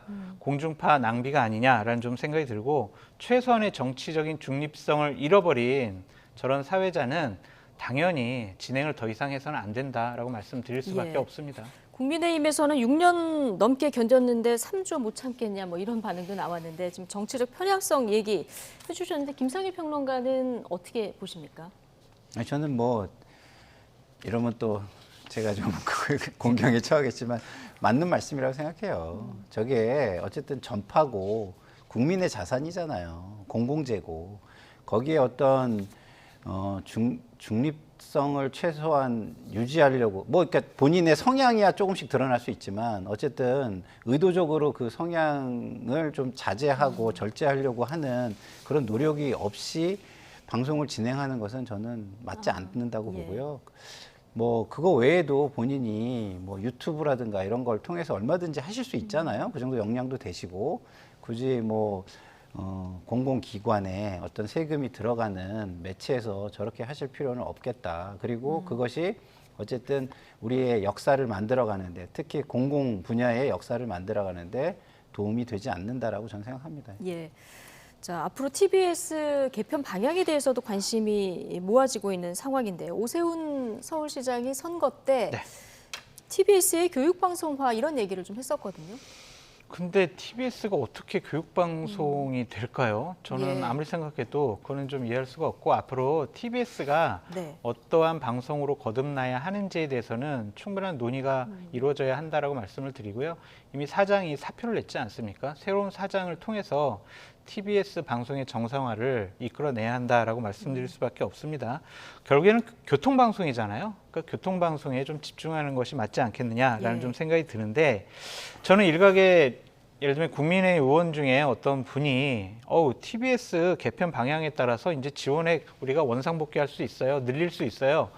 이런 얘기하는 것도 상당히 부적절해 보여요. 그거는 김어준 씨 쫓아내고 신장식 씨 쫓아내고 주진우 씨 쫓아내면은 우리가 TBS 다시 지원해 줄게. TBS 빨리 내부 구성원들 빨리 그 앵커들 빨리 쫓아내. 이렇게 들릴 수가 있거든요. 또 다른 편파 논란으로 이어지면 안 된다. 그렇죠. 그러니까 우리 편 들어주고 우리에게 우호적이면 우리가 지원 더 해줄게. 이런 모습은 결코 옳지 못하다라고 말씀드립니다. TBS 거는요. 정권의 방송이 아닙니다. 국민의 세금이 들어가는 국민의 방송이다. 서로 권력을 잡았다고 우리가 지방선거에서 이겼다고 우리 방송화 만들면 안 된다. 그렇게 말씀드려요. 알겠습니다. 저는 이게 진행하는 분만큼은요. 이렇게 우리 김정아 앵커님처럼 전문인을 좀 썼으면 좋겠어요. 그 프로페셔널리즘이 있을 수 있는 그렇기 때문에 절제를 할 수밖에 없는 네? 그런 사람들을 써야지 이렇게 정치 성향이 좀 있고 일부의 어떤 지지층을 가지고 있다고 해가지고 쓰면은 청취율은 올라가고 그럴 줄 모르지만 그 공공성 이거는 심대하게 타격을 받는 거거든요. 그래서 저는 미국의 어떤 NPR, 내셔널 퍼블릭 라디오처럼 그런 류의 방송을 좀 많이 하고 그 다음에 진행하는 분들은 굉장히 직업 윤리가 강한 분들. 그래서 적어도 중립성을 지키고 자기 절제를 자기 성향이 있을지라도 어떤 프로페셔널리즘을 앞세울 수 있는 분으로 진행자를 시키면 좋겠다. 그래서 뭐 굳이 이름을 명명을 한다면 SPR, 서울 퍼블릭 라디오 뭐 이런 식으로 해서 정말 그야말로 퍼블릭을 위한 방송을 좀 했으면 좋겠습니다. 네이밍까지 좀 해주셨는데요. 자, TBS 뭐 국민의 세금이 지금까지 들어간 방송이다 보니까 앞으로 어떻게 또 달라질지 좀 지켜보도록 하고요. 자, 마지막 주제 살펴보겠습니다. 문 전 대통령과 반려동물의 사파가 실린 새 달력과 엽서가 출시가 됐습니다. 이게 유기견 돕기 성금을 모금하는 클라우드 펀딩이라고 하는데 지금 뭐 기획을 그 문재인 대통령 딸인 문다희 씨가 대표로 있는 출판사에서 기획을 했는데 모금액도 지금까지도 뭐 상당해요. 지금 저 사파를 저희가 보여드리고 있는데요. 그렇죠. 지금 12월 8일 날 시작을 했는데 지금 벌써 후원자가 4,000명이 넘었고요. 나흘 만에 1억 2천만 원을 돌파했습니다.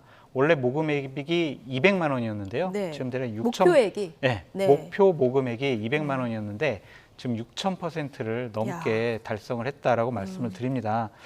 근데 저는 좀 이게 뭔 일이냐라는 생각이 들 수밖에 없어요. 문재인 대통령께서는 풍산개, 고미와 송강이 파양을 했잖아요. 그게 뭐 다른 뭐 명분과 논란이 있었지만 어쨌든 나 키우다가 나 못 키울 것 같아 하면서 파양을 했단 말이에요. 그러면서 유기견을 돕는 저러한 달력을 만들었다? 어떠한 문재인이 진짜 문재인이냐, 그렇게 되묻지 않을 수가 없다라고 말씀을 드립니다.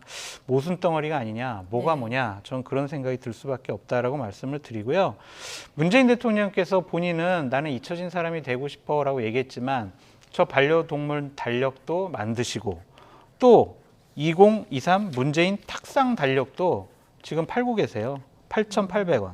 문재인 벽걸이 달력 14,000원. 이렇게 달력 다 지금 팔고 계세요. 이게 뭔가 저는 도저히 전직 대통령으로서 이해할 수 없는 일을 하고 계시는 것 아니냐라고 비판하지 않을 수 없습니다. 곰이 송강에 반환한 모습과 이 프로젝트 사이에는 조금 모순된 행동을 보이고 그런 계시다. 모습이 보인다. 이런 얘기를 해주셨는데 자, 이런 걸 다 떠나서요. 지금 김상희 평론가께는 이 질문 드리겠습니다. 그런데 일부 그 이재명 대표 지지자들이 이 달력 불매 운동을 벌이고 있다 이런 소식이 전해졌는데 이 사파가 때문이라면서요.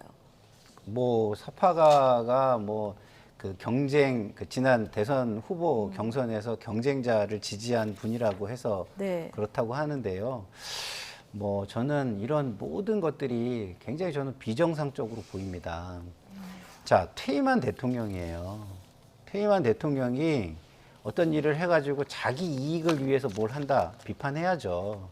근데 어떤 일이 자기 이익보다는 공익에 도움이 되는 일이라면 그냥 그런 대로 인정을 해주면 되는 거거든요. 굳이 현실 정치계로 다시 불러와가지고 논쟁을 벌일 필요가 뭐가 있습니까? 예를 들어서 전직 대통령이 그 전직 대통령을 했다는 어떤 그 위치와 아니면 어떤 유명세를 이용해서 자기 이익을 불리려고 한다. 그럼 그 비판받아 마땅하겠죠.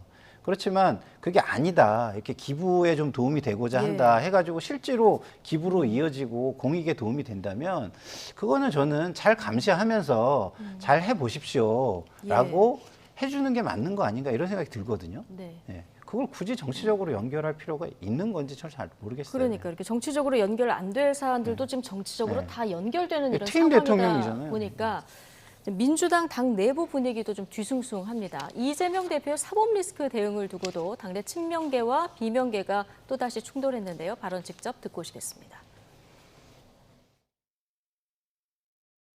유동규 씨는 누가 뭐래도 이재명 시장이 임명했던 정치적 인사였잖아요. 때문에 이 점에 대해서 우리 이제 이재명 대표나 주변에서 우리는 책임이 없다. 이거는 사실은 설득력이 별로 없습니다. 개인적으로 돈을 받았니 안 받았니 하는 문제를 사실관계도 모르는데 당이 나서서 대변인이나 최고위원회에서 돈 안 받았다. 우리는 저 정진상의 뭐 무죄를 믿는다. 정진상에 대해서도 이렇게 당이 동원되는 거는 안 된다. 이재명 대표가 무슨 사실이 있건 없건 간에 다른 결을 가진 어떤 목소리를 내는 분들은 분명히 있다. 그러나 이제 문제는 그러면 그런 목소리가 바람직하냐라는 거거든요. 내년에 이제 총선 선거를 앞두고 저희가 분열했을 때 진다라고 하는 것은 누구나 다 어떤 국민들도 다 아는 겁니다. 그러면 지금 이재명 대표 주변에 한 20명도 안 남았다는 얘기도 틀린 거예요? 아유, 사실이 아니죠.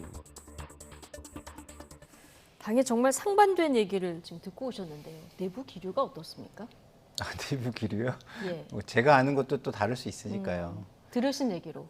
아니 제가 듣기로는 이재명 대표는 본인이 말씀하시잖아요. 뭐 내 측근이라고 하려면 정진상, 김영정도 돼야지 이렇게 말씀하시잖아요.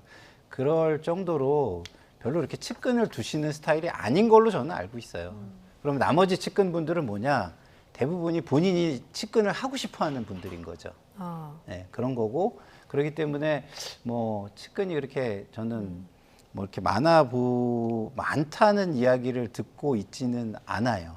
근데 아직은 어쨌든 이재명이라는 인물뿐이 우리 당에서는 안 보이니까 거기에 조금 뭐랄까요? 네트워크를 형성하고 있는 분들은 아직은 꽤 있다. 대안이 없기 때문에. 그러나 그분들도 상당히 이게 지금 어디로 흘러갈 것인가를 상당히 예의주시하고 있는 것은 저는 사실인 것 같고요. 네, 장성철 소장님 어떻게 보고 계십니까? 민주당이 망하는 지름길 중에 하나가 뭐냐면은 우리가 이재명이다.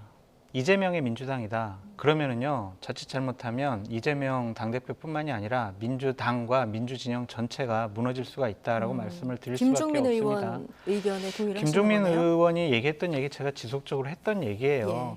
이 사건은요, 철저하게 이재명 성남시장이 측근들의 비리 아니면 이재명 당시 성남시장의 개인적인 비리 의혹 이런 식으로 당과 차별화하고 분리대응을 해야지 모든 의원들, 지도부들이 나서서 우리가 이재명을 지키겠습니다. 정진상 잘못 없어요. 김용도 잘못 없어요.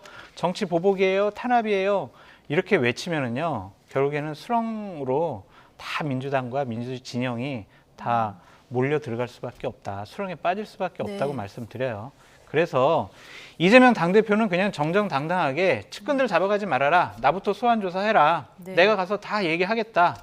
왜 나 소환조사 안 하느냐. 이렇게 당당하게 얘기하는 게 맞고, 민주당에 있는 공식적인 라인에서는 이 부분에 대해서는 최소한 언급을 안 하시는 게 맞다라고 보여집니다. 나부터 소환해라 이렇게 얘기를 하는 게 맞다고 하셨는데 제가 짧게 좀 보태면 이런 거거든요.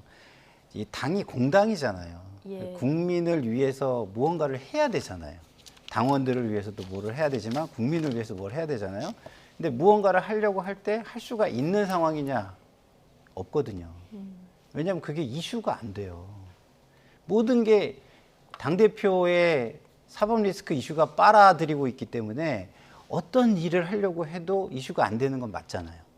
그러면 이런 상황 속에서 뭐 국민을 위해서 열심히 일하려고 하는 사람들은 고민이 많아질 수밖에 없는 것이고요.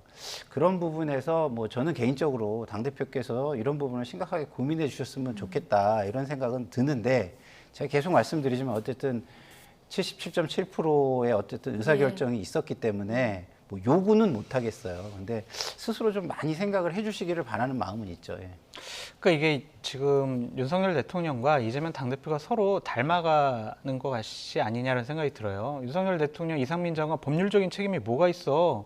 법률적인 거 규명한 다음에 내가 경질할게라고 얘기를 하고 있고, 이재명 당대표는 내가 법률적인 책임이 없다니까? 왜 자꾸 나한테 사과하라고 그래? 왜 나 물러나라고 그래?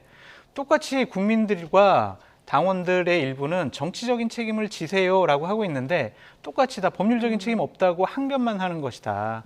서로 지금 여야가 닮아가고 있다라고 말씀드릴 수밖에 없습니다. 알겠습니다. 여기까지 듣겠습니다. 나이트 포커스, 오늘은 장성철 공론센터 소장 그리고 김상일 정치평론가 두 분과 함께했습니다. 고맙습니다.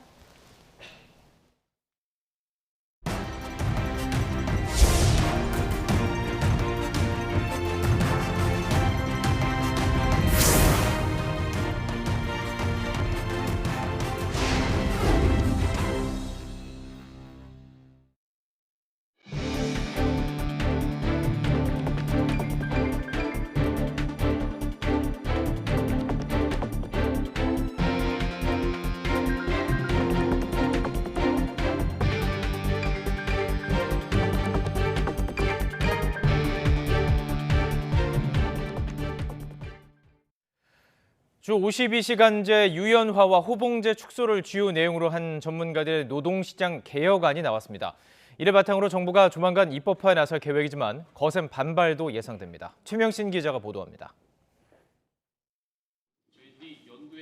미래노동시장연구의 권고안에는 먼저 획일적인 주 52시간제를 유연하게 바꾸는 방안이 담겼습니다. 연장 근로시간 관리 단위를 노사협의를 거쳐 현행 주 단위를 비롯해 월이나 분기, 반기, 연 단위 등 필요에 따라 선택할 수 있도록 했습니다. 이 경우 자칫 장시간 근무가 이어질 수도 있는 점을 고려해 11시간 연속 휴식을 의무화했습니다. 또 근로자가 일하는 날과 출퇴근 시간을 자유롭게 결정할 수 있도록 선택적 근로시간제 정상기간을 모든 업종에서 3개월 이내로 확대하도록 했습니다. 근로시간 저축 계좌제를 도입해 연장 근로시간을 저축했다가 휴가로 사용할 수 있도록 하는 방안도 제시했습니다. 노사의 자율적 선택권 확대를 통해서 일의 효율성을 높이고 충분한 휴식을 누리도록 함으로써 근로시간의 총량을 줄이는 자유롭고 건강한 노동의 선순환을 지향합니다. 연구에는 호봉제를 직무 성과급제로 바꾸는 임금체계 개편도 권고했습니다. 매년 임금이 오르는 호봉제 임금체계에선 중고령층과 청년 고용이 양립하기 어렵고 남녀 간 임금 격차를 초래한다고 지적했습니다. 임금체계가 없거나 설계 여력이 없는 중소기업들을 대상으로 직무 숙련 등이 반영될 수 있도록 임금체계 구축 지원 사업을 확충할 것을 권고합니다. 60세 정년이 돼 퇴직한 후 국민연금 수급까지 갭이 생기는 문제를 해결하기 위한 사회적 논의를 시작할 것도 제안했습니다. 정부는 권고안을 반영해 이르면 연내 입법 조치에 나설 계획입니다. 이번 권고안은 윤석열 정부가 3대 개혁 과제 중 하나로 내세운 노동개혁의 큰 틀이 될 것으로 보입니다. 하지만 노동계는 장시간 노동체제로의 회귀라며 거세게 반발하고 있습니다. 노동자의 자율적 선택권보다는요, 노동시간에 대한 사용자의 재량권을 확대시켜서 유연 장시간 노동체계로 귀결될 가능성이 높고 또한 노동자들의 임금을 저하시킬 가능성도 크다는 점에서 전면적 재검토를 촉구하는 바입니다. 또 노동개혁 과제 대부분은 법 개정이 필요한 사안이라 거대 야당을 설득하는 작업도 녹록지 않을 전망입니다. YTN 최명신입니다. 이정식 고용노동부 장관은 미래노동시장연구회가 발표한 노동시장 개혁 권고문과 관련해 온 힘을 다해 기필코 완수하겠다고 밝혔습니다. 이 장관은 페이스북에 전문가들의 진단에 그 누구도 이의를 제기하기 어려울 것이라며 지속가능한 미래지향적 노사관계, 노동시장을 위한 개혁을 본격적으로 시작하겠다고 적었습니다. 이 장관은 권고문에 구체적으로 담겨있는 임금과 근로시간 제도는 이른 시일 내 입법안을 마련하겠다며 노동시장 이중구조 개선 등 추가 과제도 조속히 사회적 논의를 시작해 효과적인 방안을 모색하겠다고 밝혔습니다. 조동철 한국개발연구원 원장은 올해 하반기부터 경제가 위축된 국면에 있으며 내년에도 이런 국면이 계속될 것이라고 밝혔습니다. 조 원장은 정부 세종청사에서 취임 후 첫 기자 간담회를 열고 내년에는 경제가 굉장히 어렵고 그 이후 큰 돌발 변수가 발생하지 않는다면 내후년부터는 조금 정상화되는 국면에 가지 않을까 생각하는 사람이 많다며 이같이 말했습니다. 그러면서 올해 통화 긴축 효과가 시차를 두고 나타나 내년 실물 경제는 어려움을 겪겠지만 금융시장은 내년 하반기로 가면서 안정되는 모습이 나타날 것이라고 희망적으로 내다봤습니다. 한국과 FTA가 체결된 미국 시장에서 관세가 붙지 않은 점을 악용해 인도산 금 액세서리를 한국상으로 속여 판 일당이 붙잡혔습니다. 이들은 해외 명품의 상표권도 위반한 혐의를 받고 있습니다. 이승윤 기자입니다. 해외 명품 상표를 흉내낸 반지와 목걸이 등 금 액세서리들. 모두 서류상으로는 메이드 인 코리아라고 표시돼 있지만 사실은 인도산입니다. 인도인 무역업자 38살 A씨와 한국인 공범 2명은 지난 2019년 11월 국내 법인을 설립해 이런 가짜를 만든 겁니다. 2020년과 지난해 인도산 금 액세서리 9만 4천여 점, 시가 267억 원어치를 수입한 뒤 원산지 표시만 갈아붙이는 이른바 라벨 가리를 한 뒤 미국에 수출했습니다. 이 과정에서 인도산 금 제품 870여 점, 시가로 27억 원어치는 샤넬 등 해외 유명 상표를 무단 도용한 혐의도 받고 있습니다. 인도에서 미국으로 수출할 땐 미국 내 관세가 5.5% 발생합니다. 하지만 인도와 한국과 미국 간엔 FTA, 즉 자유무역협정이 체결돼 특혜 관세가 0%로 적용되는 점을 악용한 겁니다. 최근 들어서 K-팝이라든지 K-드라마가 인기를 끌면서 한국산으로 위장하게 되면 미국 시장에서 인기가 많아지기 때문에 한국산으로 위장한 것으로 보이고 있습니다. 3, 4분기 통계를 보면요, 작년에 건수 대비는 약 17%, 금액 대비는 88% 증가한 것으로 저희 관세청에서 보고 있습니다. 관세 당국은 지난해 주한 미국 대사관에서 정보를 입수한 뒤 이들을 붙잡아 검찰에 불구속 송치했습니다. 관세청 서울본부 세관은 이들이 인도산을 한국산으로 원산지를 바꾼 것만으로도 10%의 이득을 챙겼다며 이런 원산지 세탁 범죄가 매년 증가 추세에 있는 만큼 관련 수사를 확대해 나가고 있다고 설명했습니다. YTN 이승윤입니다. 소아청소년과 전공의 부족 사태가 심각해지면서 인천의 한 상급 종합병원이 소아청소년과 입원 진료를 잠정 중단했습니다. 전문의 2명이 당직 근무까지 도맡아 하다 보니 이제 한계가 왔다는 것입니다. 강성욱 기자가 보도합니다. 인천의 한 상급 종합병원의 소아청소년과 입원 병동. 출입문이 굳게 닫혀 있습니다. 이 병원 소아청소년과 전공의 정원은 4명. 그런데 올해에 이어 내년에도 단 1명의 전공의도 확보하지 못했습니다. 교수 2명이 외래 진료에 이어 밤을 새는 입원 병동 당직까지 도맡아 하는 일이 이제 한계에 부딪혔습니다. 결국 병동을 폐쇄할 수밖에 없는 상황에 내몰린 겁니다.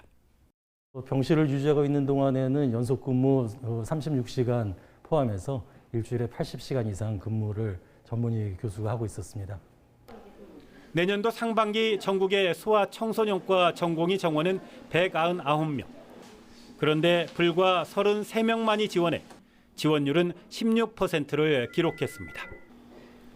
서울대 병원과 세브란스 등 빅5로 불리는 대형 병원 5곳 가운데 서울 아산병원만 유일하게 내년도 전공의 정원을 채웠습니다.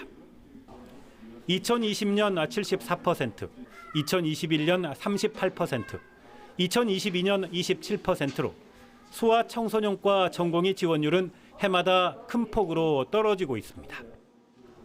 보건복지부는 소아 전문 응급의료센터 확충 등 필수 의료 분야 지원 대책을 제시했지만 의료계는 불충분하다고 지적하고 있습니다.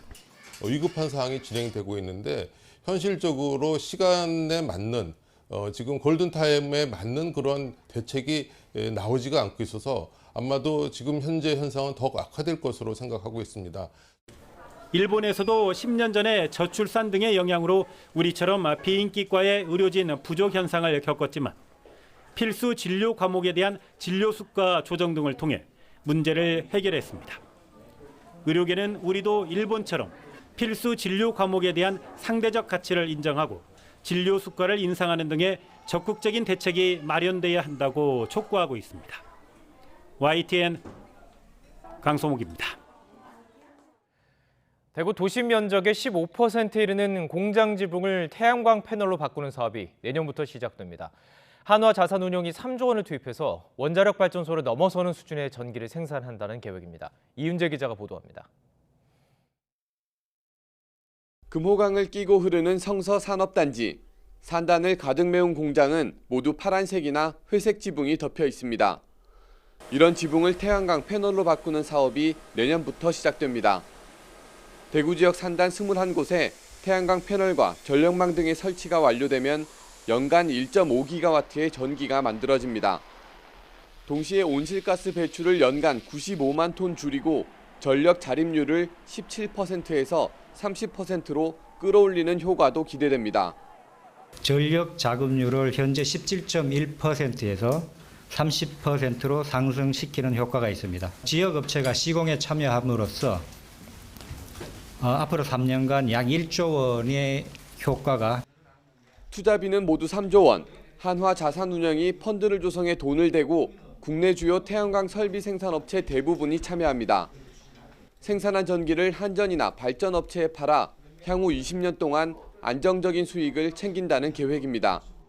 저희가 하는 일이 돈을 모아서 안정적인 곳에 투자를 하는 것이기 때문에 돈을 투자함에 있어서 사업성 분석 이런 걸 철저히 하고요. 대구시 재정 지원 부담 없이. 대구시는 탄소 배출과 노후 슬레이트 지붕 교체 등 여러 문제를 동시에 해결한다는 목표입니다.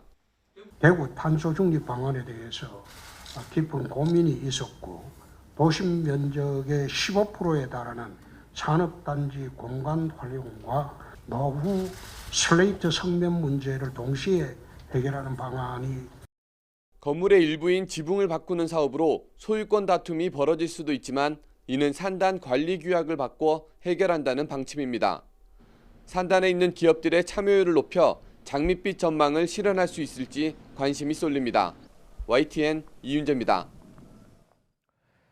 최근 방역 조치 완화로 코로나19가 빠르게 확산 중인 중국, 베이징 한인촌에서만 800명가량이 감염됐다는 추산이 나왔습니다. 가장 큰 문제는 교민들에게 공급할 약이 없다는 것인데 한국에서 의약품을 긴급 조달하는 방안이 추진됩니다. 베이징 강정우 특파원입니다. 베이징 한인촌에 있는 한 중의학병원. 코로나19 재택치료약품을 포장하는 손이 분주합니다.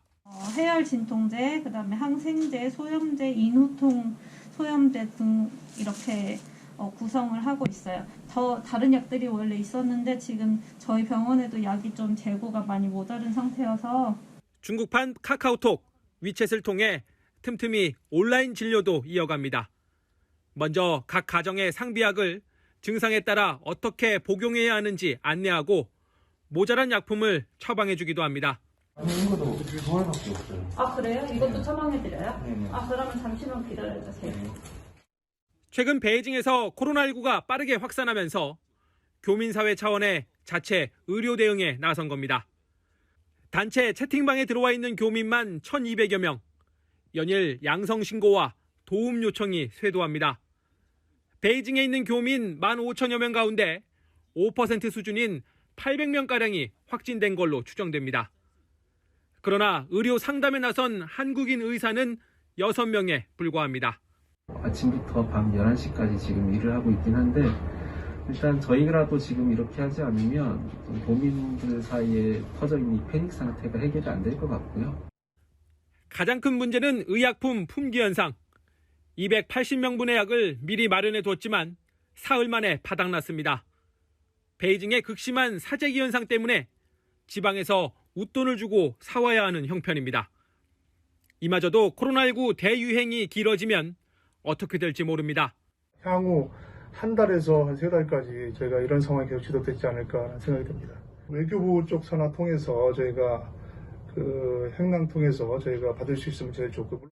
주중 한국 대사관은 북경 한국인의 중국 한국인 의사회와 머리를 맞대고 우리나라에서 의약품을 긴급 조달해올 방안을 찾고 있습니다. 베이징에서 YTN 강정규입니다. 일본에서는 민간 기업 달 탐사선이 발사에 성공하자 본격적인 우주 개발에 대한 기대가 커지고 있습니다. 달을 포함한 우주 공간의 자원을 사고 팔고 또 여행을 즐기는 시대가 다가오고 있는 것입니다. 도쿄에서 이경화 특파원의 보도입니다. 일본의 우주기업 아이스페이스는 달 착륙선이 현재 본부와 안정적인 통신 상태를 유지하고 있다고 발표했습니다. 수차례 연기 끝에 발사에 성공하면서 달 착륙의 첫 관문을 통과한 겁니다. 약 5개월에 걸친 우주 비행 후 내년 4월 말 착륙을 시도할 계획입니다. 間近でですね、スペース X の打ち上げを見てですね、素晴らしい、非常に美しいですね、打ち上げだったと。 성공할 경우 일본은 세계 4번째로 달에 착륙한 나라가 되는데 이 도전이 주목받는 더 큰 이유가 있습니다. 세계 최초로 달에서 얻은 자원을 사고 파는 등 본격적인 민간 우주 사업의 신호탄이 될 수 있기 때문입니다. 아이스페이스는 달 표면에서 채취한 모래 등을 미 항공우주국 나사에 제공하는 것을 계획하고 있습니다. 또 개발에 필요한 각종 물자를 우주에 안정적으로 배송할 수 있는지 기술적인 시험도 하게 됩니다. 民間事業者による商業的な宇宙開発の先端事例になるものであり、今後月面や月周辺での経済活動も含めて宇宙ビジネスのさらなる成長につながることを期待しています。 지난해 1,000억 원 가까운 돈을 들여 우주 여행을 다녀온 일본 기업가는 내년에는 달 여행을 추진하고 있습니다. 그룹 빅뱅의 멤버 탑이 포함된 달 여행단은 우주선을 타고 6일간 달 주변을 돈 뒤 지구로 돌아올 계획입니다. I have always fantasized about space and the moon since I was young, and I cannot wait to go to space. その月に行った体験っていうのを地球に持ち帰って今後の人生にそれをどう生かせるか、そういったことをかなり突っ込んで 미국이 주도하는 달 탐사 계획 아르테미스 프로젝트에 따라 2년 뒤에는 사람이 탄 우주선이 달로 향하게 됩니다. 개발 기술을 선점하려는 각국의 치열한 경쟁 속에 멀고 멀었던 우주는 점점 가까워지고 있습니다. 도쿄에서 YTN 이경아입니다.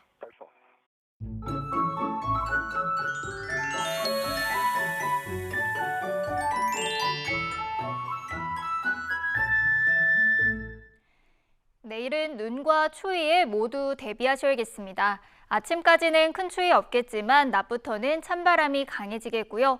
수요일에는 영하 10도 안팎의 강추위가 찾아오겠습니다.